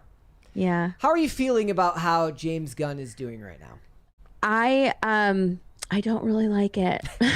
I know a lot of people liked the Superman movie. I didn't particularly like it. I think I put out a huge tweet regarding Superman, and I got a lot of pushback, but you know what? I don't care. Those were my thoughts about it. I didn't watch Peacemaker. I didn't really care about that character. I didn't even like the Suicide Squad movie that he did when that came out. So there's a lot of projects that James Gunn has done that I haven't really been on board with it, just because they don't feel like DC movies. I think that he is trying to do it in his own way and kind of Marvelize everything. And I think that there needs to be some separation between DC and Marvel. I feel like with DC, it almost feels a little bit darker and a little more adult than some of the Marvel. A lot of people might disagree with me, but that's how I've seen these two properties growing up. And Supergirl was probably the worst movie that I have ever seen. $72 million domestic, $126 million worldwide, less than Morbius, less than Joker 2. Yeah. Waller has been canceled. Paradise Lost, which is a Wonder Woman Themyscira prequel, canceled. Booster Gold, canceled. Poison Ivy and Catwoman shows didn't even get accepted, completely rejected at the script stage. And now what we're seeing is that they're getting backlash because they got caught using generative AI to do Lobo concept art. Yep. Like they completely privated that video on their YouTube channel. Yep, it's gone. Because of the backlash that they were receiving. And I also read somewhere that he's using it AI for Man of Tomorrow. I mean, I'm sorry, but they're using it for everything these days. They are. They are. The thing is, they don't want you they're using it for the script. It's in the writer's room of DC. And that shouldn't be happening. And to me, I'm wondering if that's why the movies are just so terrible, because they are using AI to help them out, write their scripts. Like, is that why? What is her name? Is that what Sophia? The writer for the Supergirl movie. It was Anna Nagira, wasn't it? Anna Nagira. I don't know why I was thinking Sophia Nagira. Anna Nagira. I honestly question like whether or not she used AI to help her. Well, you'll never know because you don't have anything else she's ever written as a comparison because she's never written anything. That is true. She didn't have any other credits to her name, and that was the. And here's the thing, guys. The thing that benefits me with these movies is, especially when I go in with really low expectations, I usually end up, it was fine. And I think that Millie Alcock is a fantastic drunk actress. I think she did drunk very well. I think she had good physical I think she does good physical comedy with her movements in those scenes. And in general, I thought that the movie was, I think I gave it like a B- or a C or something. Oh, you were that. incredibly generous. I am the most generous movie critic in history. I love everything. I loved everything but The Crow and Wonka. Those are the only two movies. Oh, I loved Wonka. I've made the point. I said if I was in a better mood when I saw Wonka, I probably would have liked it. But for some reason, I was like, I don't think they had my drunken fries, and I was just in a bad mood. I bet you if I rewatched it now, I would end up really, really liking it. But for the most part, I am the most forgiving critic. I give everything, it was fine. There are some movies that I really, really love, but Supergirl it was ugly looking. The movie looked gross. It looked brown and yellow like a toilet bowl. Yeah. But it was, as far as I could say, I would never watch it again. But that's how I feel about even the stuff I like. I usually don't watch again if it's new. Like, I rewatch old stuff all the time, but I don't rewatch a lot of new stuff. I think the only stuff that I've rewatched, I rewatched F1. And it wasn't the same because it really was meant to be seen on the big screen. And weirdly enough, I've rewatched Equalizer 3 like 3 times, and I have no idea why. I think something about the fact that it was filmed on location in Italy. I really, really like that. It seemed like a character in the movie. But look, guys, these studios, they're using AI for everything, and they are actively working to stop you from using it by shaming you because they don't want you to have access to the same technology that they do. And that's the sad fact, is that they're going to be using it every stage of the movie making. Do you consider it more of a problem in script writing as opposed to just like there's a vast difference between the storyboarding, mock-ups of characters, and then actually using it to write script? Does that matter to you, or do you say don't use it at all? I think as far as storyboarding, sure, that's I guess you can use it in that stage. The way that they were using it for Supergirl, I agree with a lot of people that were saying, like, are you kidding? There's like hundreds of comic books that you can go at and look at in order to get like a character's design for Lobo. There's plenty there to reference. You don't need to use an AI generated image, and keep it away from scripts. Keep it away from scripts. I think that it does a disservice to the script because people can tell when it's like an AI script. It's already becoming really memeable. Like, the movie was so bad, was it written by AI? Yeah. So just keep it away from scripts. And I think that scripts are already being written by AI, honestly. And that's why movies are just so terrible and kind of soulless, because they feel like they're written by AI, and they probably are. So keep it away from scripts. That's what I think. I feel like what it causes, it's not just that they're bad, it's that it makes things generic. It lacks the soul that comes from a human being's writing. It really does. And you can tell, like, you can completely tell. That's why I was wondering, like, did Anna Naguera use AI? Because the movie was just that bad. I've seen a lot of writers who talk about, like, there's a difference between using it to write and using it to research. That ends up being a conversation that's had because, look, plenty of people they now use AI the way that they would use, like, a search engine. So if you're writing a script and you're writing a Batman movie, right? And you're writing, Gotham City police detectives I want to model them after NYPD detectives or LAPD detectives. What type of sidearm do these officers carry? They're not even going to Google anymore. They're going to AI for some type of information that they need for that type of detail. That's not the same thing as trying to move your story structure along by asking it to write the characters. Yeah, well, I mean, even when you Google, you get the AI overview before you get like an answer. So, that's why websites are dead. The what? That's why websites are dead. Nobody goes to websites anymore because of the AI overview. Yeah, they're completely dead. But yeah, using AI, Chat GPT, all that stuff to like help move your story. You're stuck. Let me ask AI. Let me ask Chat GPT. Let me ask Grok. To help move my story along. Like that's terrible. I think that just, because you're relying on something else, it just stifles the creativity process. And it really does take the heart out of movies and books, because now you're seeing books being written by AI. People are even like taking pictures of it. It's authors are admitting that they had to use AI to help them move their story along. So it's we deserve better, honestly. We deserve better from entertainment. It's also because of it's what people call like the in-shitification of everything. Nothing works the way it's supposed to anymore. You have 10,000 logins. No website feels like it actually functions properly these days. Everything feels worse, and that's because we are a society that is now set up for speed rather than quality.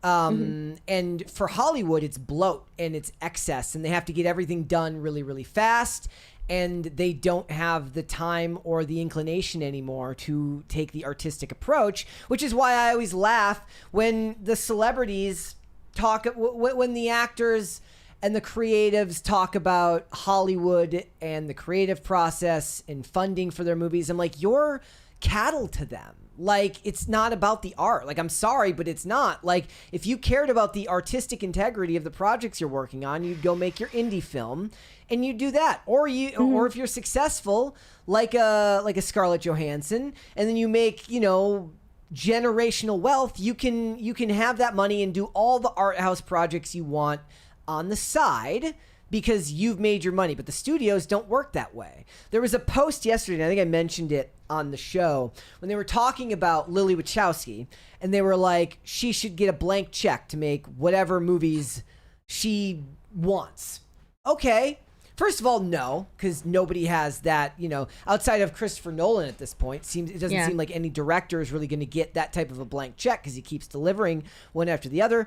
But the general point is pretty simple, is that for Lily Wachowski, they're like, no, she should have a blank check. Like, well, and somebody's like, no, not really. And they're like, well, that only matters if you're like they're like, all her last movies have bombed.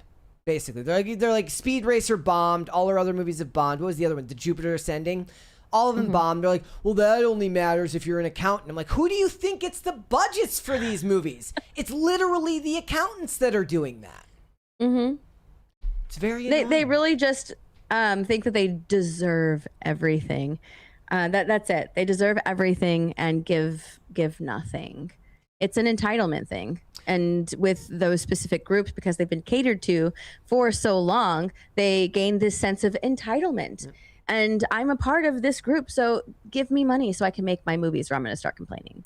And then when because they've been catered to for so long, they've developed that mindset. So yeah, she's going to complain about it when she doesn't get her way. At least, and then when it doesn't make money, it's not their fault. Nope, not their fault.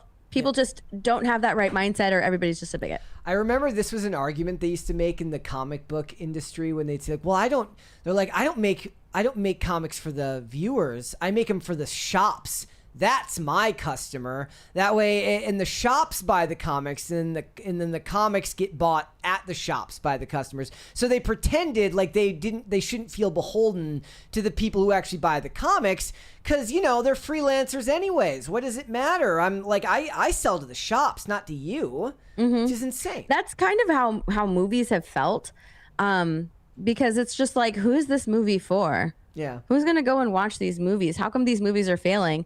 And it's because it really does feel like, oh, they're not making them for the audience. They're making them for the people in Hollywood. Yeah. Like that's it. Especially the Oscar bait movies like Amelia Perez or One Battle After Another. It's like, who's going and watching those movies? They failed, they bombed, but there's nothing but like done for the accolades, for the praise within the Hollywood system. So they're just making those movies for Hollywood, not really for the general movie going public, because those movies aren't really entertaining. That's kind of always been that way though, right? Like the ones that are made for the Oscars, it's with the understanding that that's the whole point, because they Oscar bait movies. Oscar bait movies, right? Like they even have like a time of year when they come out, because you want to make them primed for just towards the end of the selection process because of recency bias. You don't want it coming out at the beginning, so they know that beforehand, and the studios have to prepare Oscar campaigns for the actors, because they've been talking about that a lot, about how they're possibly going to be running an Oscar campaign for Obsession for Indy Navarrete. Yeah, but usually the Oscar bait movies are, dramas. Yes. Where the acting is what gives them, like, is what makes it so Oscar baity. They're like drama movies. Whereas now it's a movie about an ideology. It's ideology driven. So it's a different type of Oscar bait, a different type of accolade that would come from Hollywood. Like, oh my, you're so brave to make this movie. Not the people in this movie are so talented, but it's a drama movie, so that doesn't garner a larger audience. That's why not a lot of people have seen some of the Oscar baity type movies. Are you excited for Lanterns? Not really. I thought about getting. I really don't like the state of DC now. It's terrible. I was like, it makes me so sad.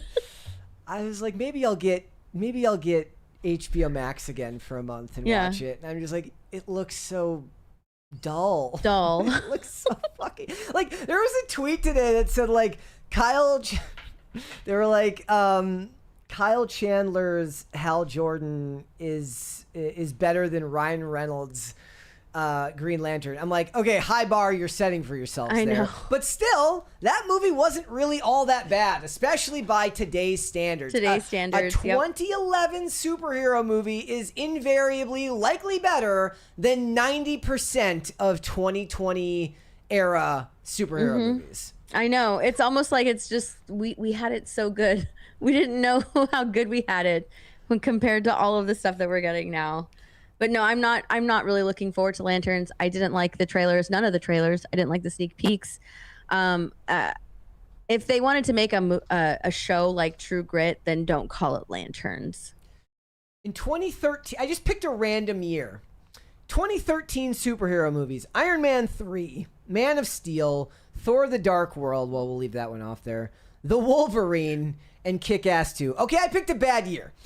You know what? I like Thor: The Dark World more than most people. Do you feel because I feel like before they kind of all became just like Tony Stark, Thor was a very different character.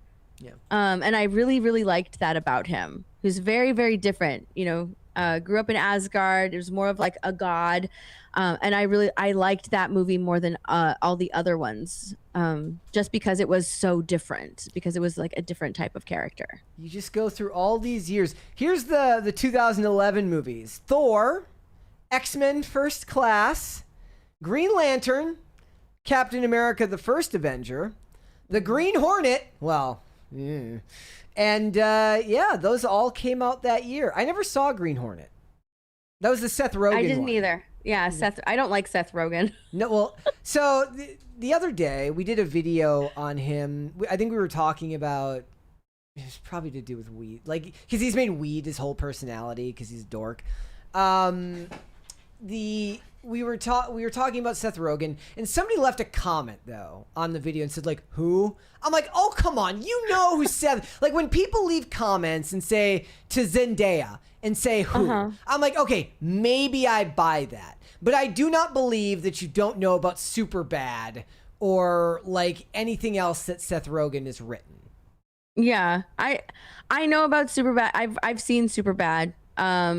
But there's just a lot of Seth Rogen movies that I don't watch because I just don't like Seth Rogen. But you know who he is. It doesn't have anything to do with his politics. I just don't like Seth Rogen.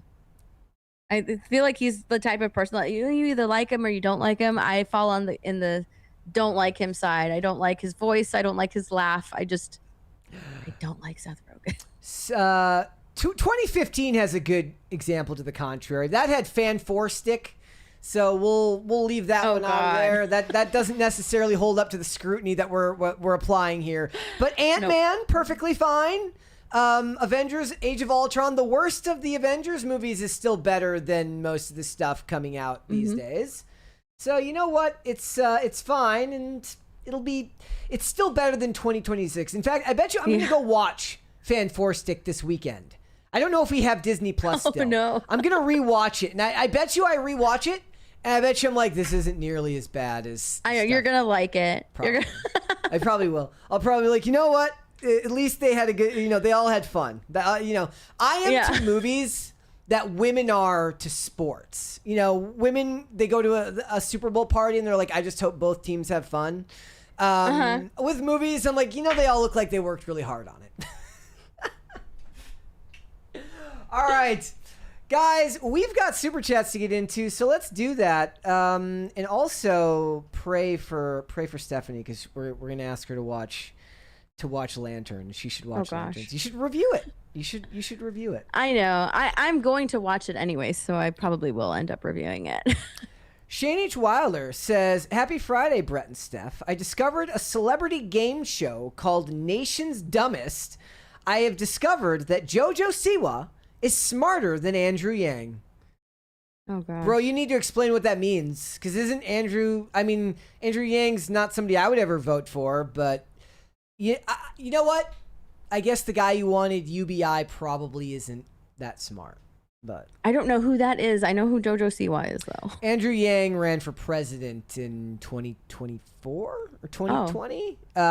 He was the guy who cried about gun violence and nobody believed him, and he was the one touting UBI. Honestly, he was probably ahead of time on that. The Gen Zers and the Gen Alphas are getting more communist by the day. They're probably going to fall in line and love the idea of UBI soon. And then we've got Elon Musk talking about universal high income for everybody because of AI. Yeah, no thanks. Not going to happen. Shane H. Wilder says, the Chuds freaked out on the latest season of X-Men 97 for having Nightcrawler be Catholic. I'm like, but he's always been Catholic. Mm-hmm. I did see that. I did see a lot of people freaking out, like, because they didn't have to make him like that Catholic. It's like that he's always been that way. It's kind of what some people like about him. I mean, at the very least, it should be the type of thing where it gives you an interesting avenue to explore. But these days, I don't have faith that the writers can leave out their personal bias from. No, neither do I. That's why I'm interested to see if he even has any scenes like that in Doomsday. Yeah. There might not. You're probably right. There might not be any time for them to even explore that side of Nightcrawler. But if they don't have him like praying before a fight or something, it'll be very interesting. Maybe the first fight takes place in a Catholic church. Yeah, maybe. Yeah. But yeah, people were upset that like they didn't have to make him being Catholic like a huge part of his character. It's like, he's a priest. All right, Brian Bledsoe says.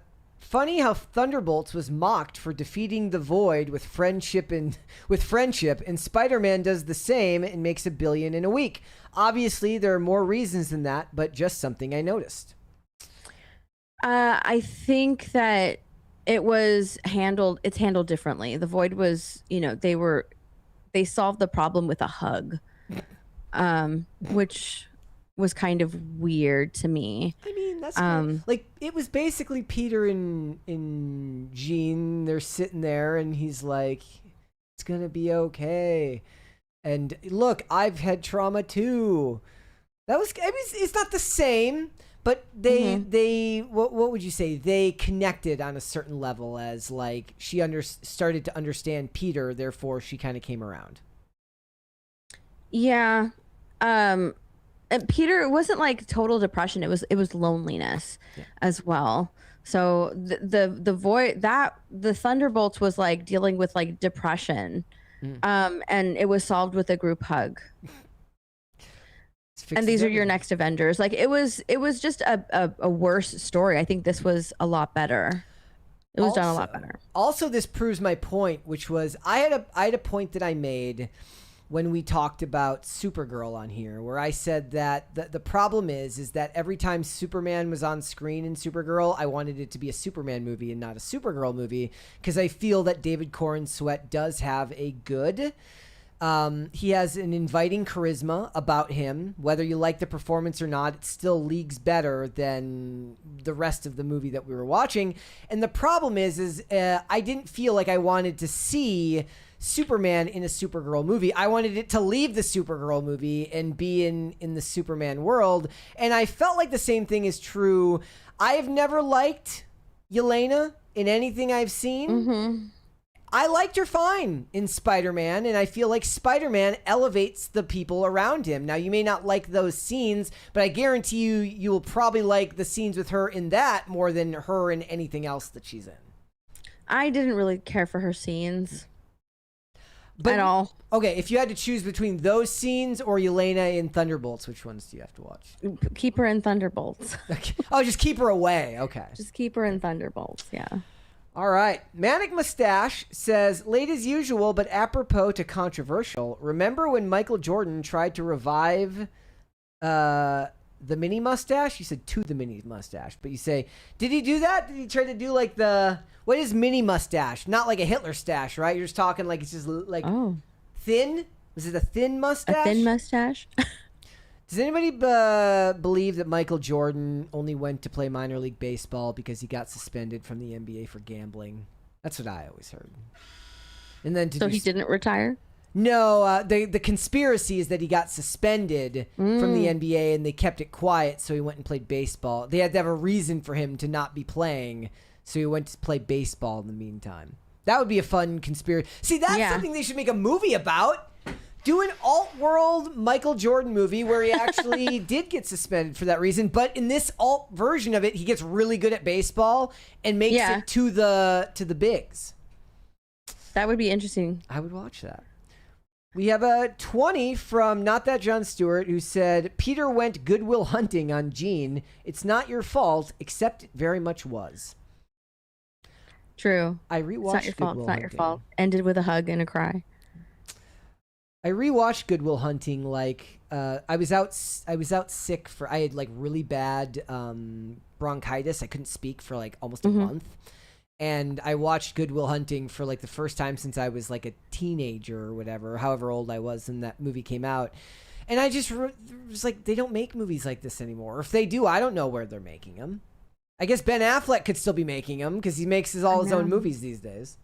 Yeah. They really don't make movies like that anymore. It's honestly really sad that they don't make movies like that anymore because they're so good. And you know what? I saw this tweet that about Matthew McConaughey that said like his residual checks for How to Lose a Guy in 10 Days is still like the biggest check that he gets in the mail. He calls it like money mail or something like that. Oh, thank you.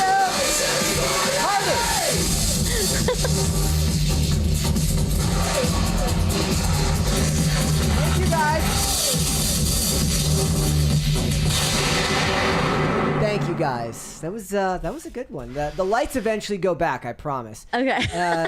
I did not warn her that they're about the crisis parties, so no, it's okay.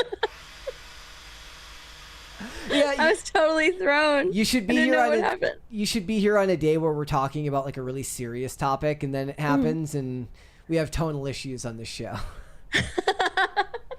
Like we'll be talking about really, really like dark stuff, and then it's like, and then they wasted away from Ozempic, and then party, and we got to cut it out later because we can't have that in the segment because people who watch the channel via segments don't know about the parties, and they're like, what the hell is going on?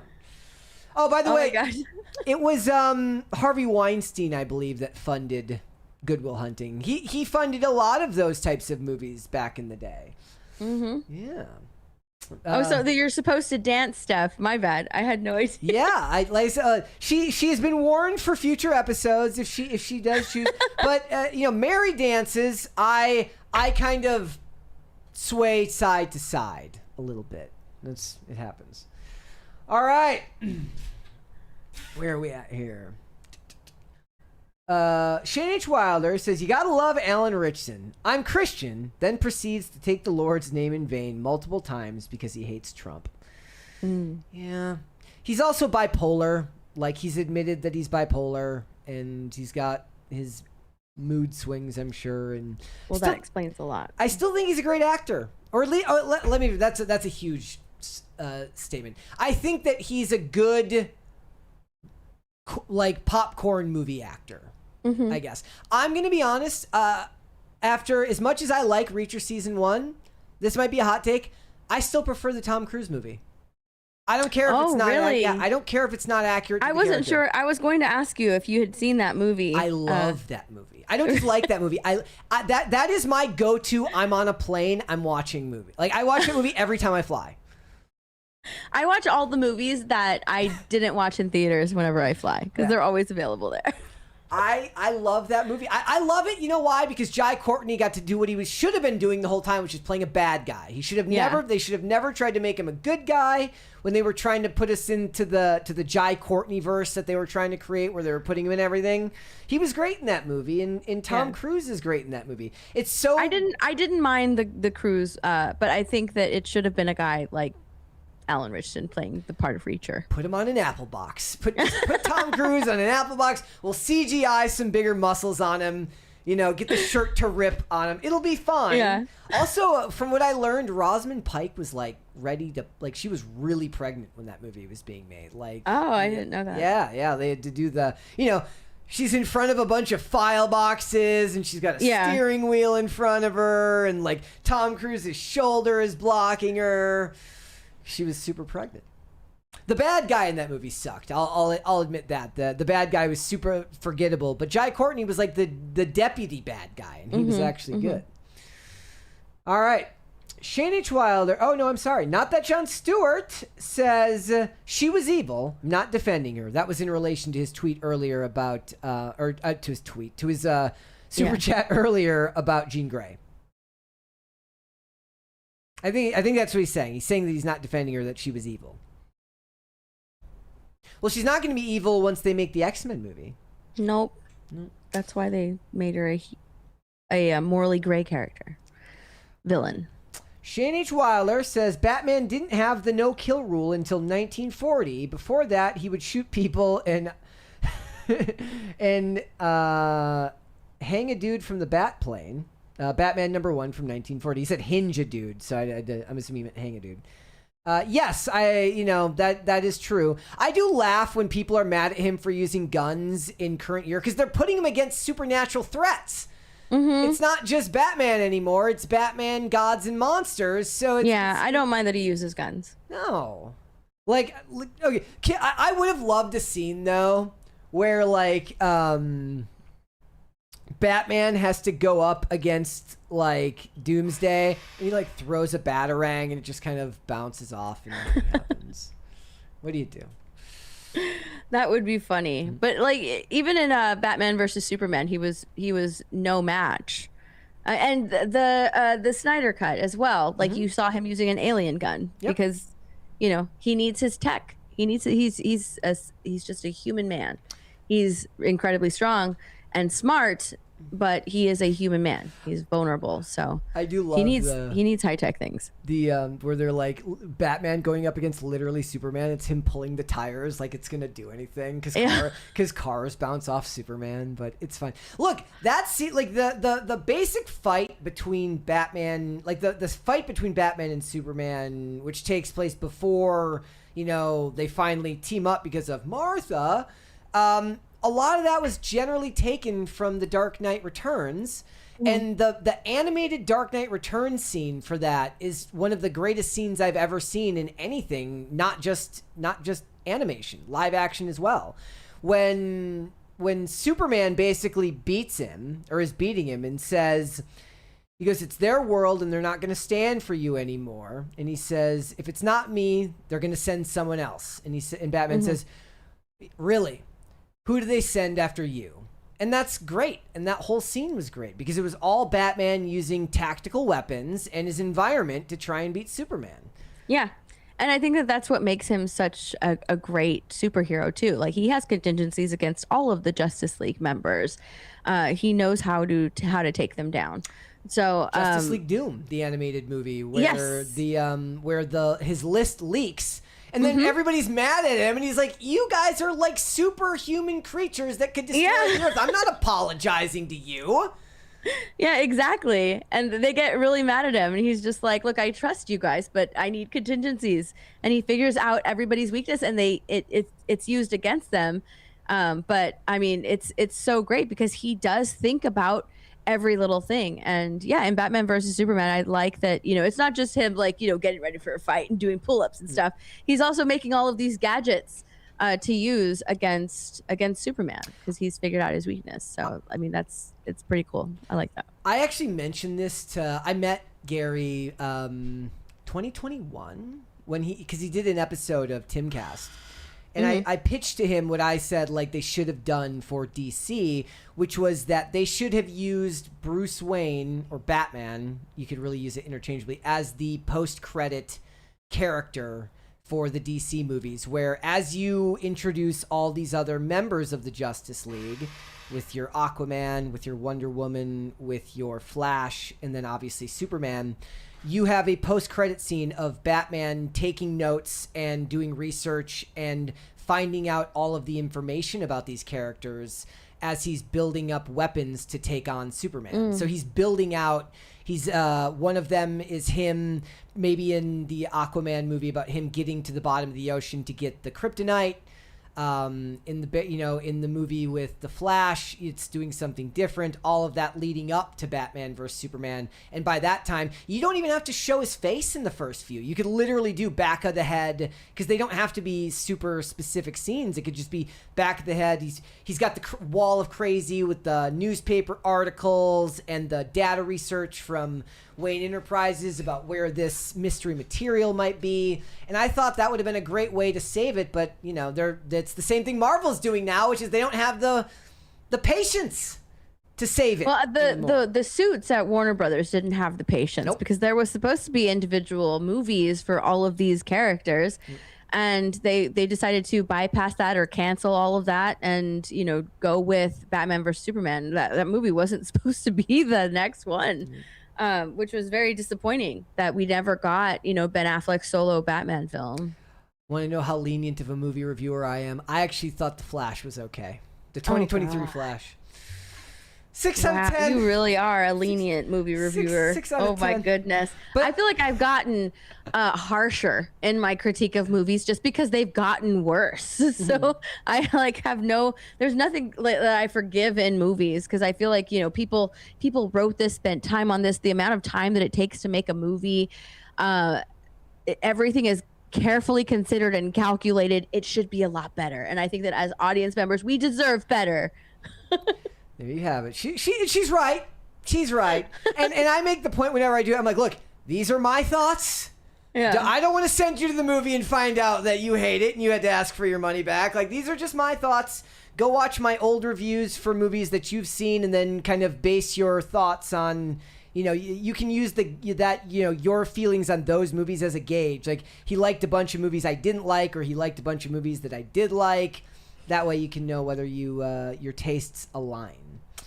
But it's actually kind of a responsibility. With how expensive it is to go to the movies, it's a responsibility to be like, no, you should go see this movie. By the way, remember, I did tell everybody, the only movie I've told everybody to go see this year is The Sheep Detectives. Everybody should see The Sheep Detectives.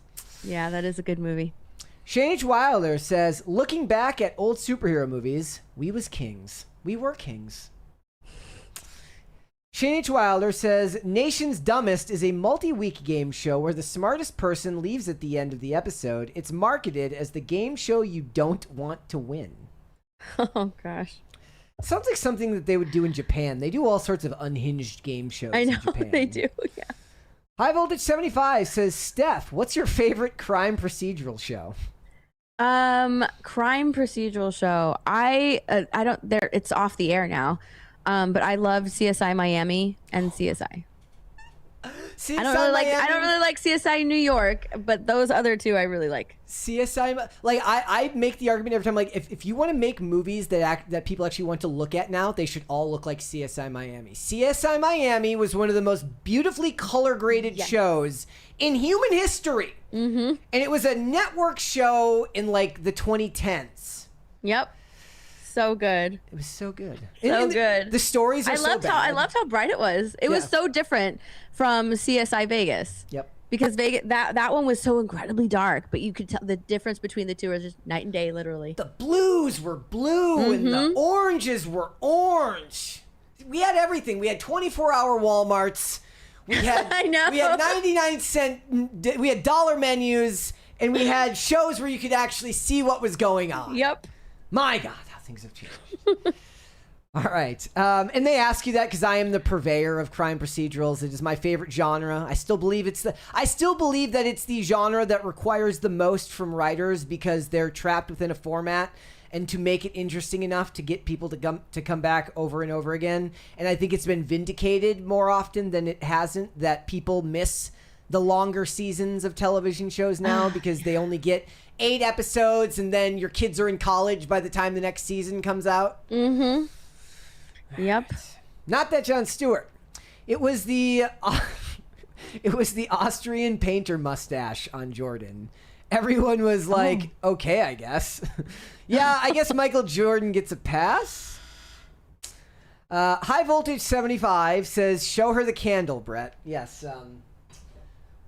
I do love the Jack Reacher Tom Cruise movie, and it's not just because I have a Tom Cruise candle that I received as a gift. To be fair, I didn't buy this with my own money, but I do keep it here. That's so good. I do. I don't pray over it either. I don't do anything like that. It's here. All right, a couple more here. Jean Grey. Brian Bledsoe says Jean Grey may have a redemption arc similar to Black Widow later, or they just continue to justify it because she's a woman or whatever. Yeah, I saw a post going around that was comparing Bear and the guy from Damage Control as the actual villains of their movies, and Indy Navarrete and Sadie Sink as the victims of their movies. Of course. Yes. Of course. Where do you land on the Bear discussion? I didn't see the movie. You didn't see the movie? I didn't see the movie. At that point, okay. it became oppositional defiance disorder. Everybody kept telling me to see it, and I'm like, just for that, I'm not going to.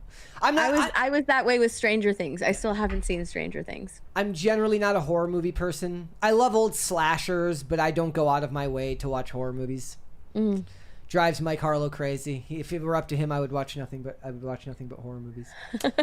Shane H. Wilder says Sheep Detectives is the best movie this year. Yes, it is. I do believe that's true. Greg Duvier says I like Turtles and the left lane is for crime. The left lane. I like Turtles too. Broody Gambit over on Rumble says, let's be real about the suspension of disbelief about the man getting hit by a cab in Spider-Man. Why was there so little traffic in NYC and that cab was able to get that speed to kill him? That is true. That's true. But that's true of most TV shows in Los Angeles too, where they're driving down the road. You're like, why is nobody around? Like the street's just empty. Broody Gambit also says, who is your favorite Batman villain and why is it the Riddler? Not the movie Riddler. That was really Hush, the real Riddler. My favorite Batman villain is the Joker, but yeah, the Riddler is a very close second. I think depending on my mood, they kind of interchange. But I loved the Riddler in Batman the Animated Series, and I think the closest Riddler that we got to that one was Corey, I can't remember his last name, Corey something, in Gotham. I really liked his. Oh, it's his name. It's Corey something. I can't remember his last name. He's great. Yes, he was excellent as the Riddler. I really liked his version of Edward Nygma. So is the Penguin in that actor. The Penguin is so good in that. Yes, except for the season where they wanted to make them this gay couple. I didn't like that. I fell off in the later seasons. They really, really did. I did not like that. But their versions of the Penguin and the Riddler are so good. I loved that version. That's the closest that I've ever seen to getting a comic book accurate or animated series accurate Riddler. Even their proto Joker, Jerome and Jeremiah were fun. Jerome and Jeremiah, yeah, because they weren't allowed to say Joker or Harley Quinn in that show, but they got away with it, and I liked all of the nods that they did in regards to like the Joker. So they just have green text that says ha ha ha ha ha. They're like, I wonder who they're trying to portray them as. That was great. Broody Gambit says Jean Grey is capable of releasing control, so when the helicopter guy was out of reach of another jump, she just bails. The pilot just then has to wait to be rescued. Yeah, but still, imagine you're the pilot and you're just like, how the fuck did I get here? I know. Yeah, because they don't remember a thing. Yeah. One more from Rudy Gambit says, no one cared in 1989 when Michael Keaton had machine guns on the Batwing. People are just looking to complain when they bring up Batfleck using machine guns on the Batmobile. Yeah. I still think Bale ended up killing a bunch of people in those movies too. I don't believe it. I don't believe that a bridge didn't fall on somebody. Or some debris fell off a building when the tumbler crossed the buildings. Two more. Brian Bledsoe says, saw End of Oak Street, good, but they had to make it gay. I was going to go see it, but something came up, so I've not seen it yet. But I'm probably going to go see it. Yeah. Not That John Stewart says, Batman the Animated Series, Mr. Freeze, Heart of Ice, Part 1 and 2 is masterful. Yep, it is. so good. All right.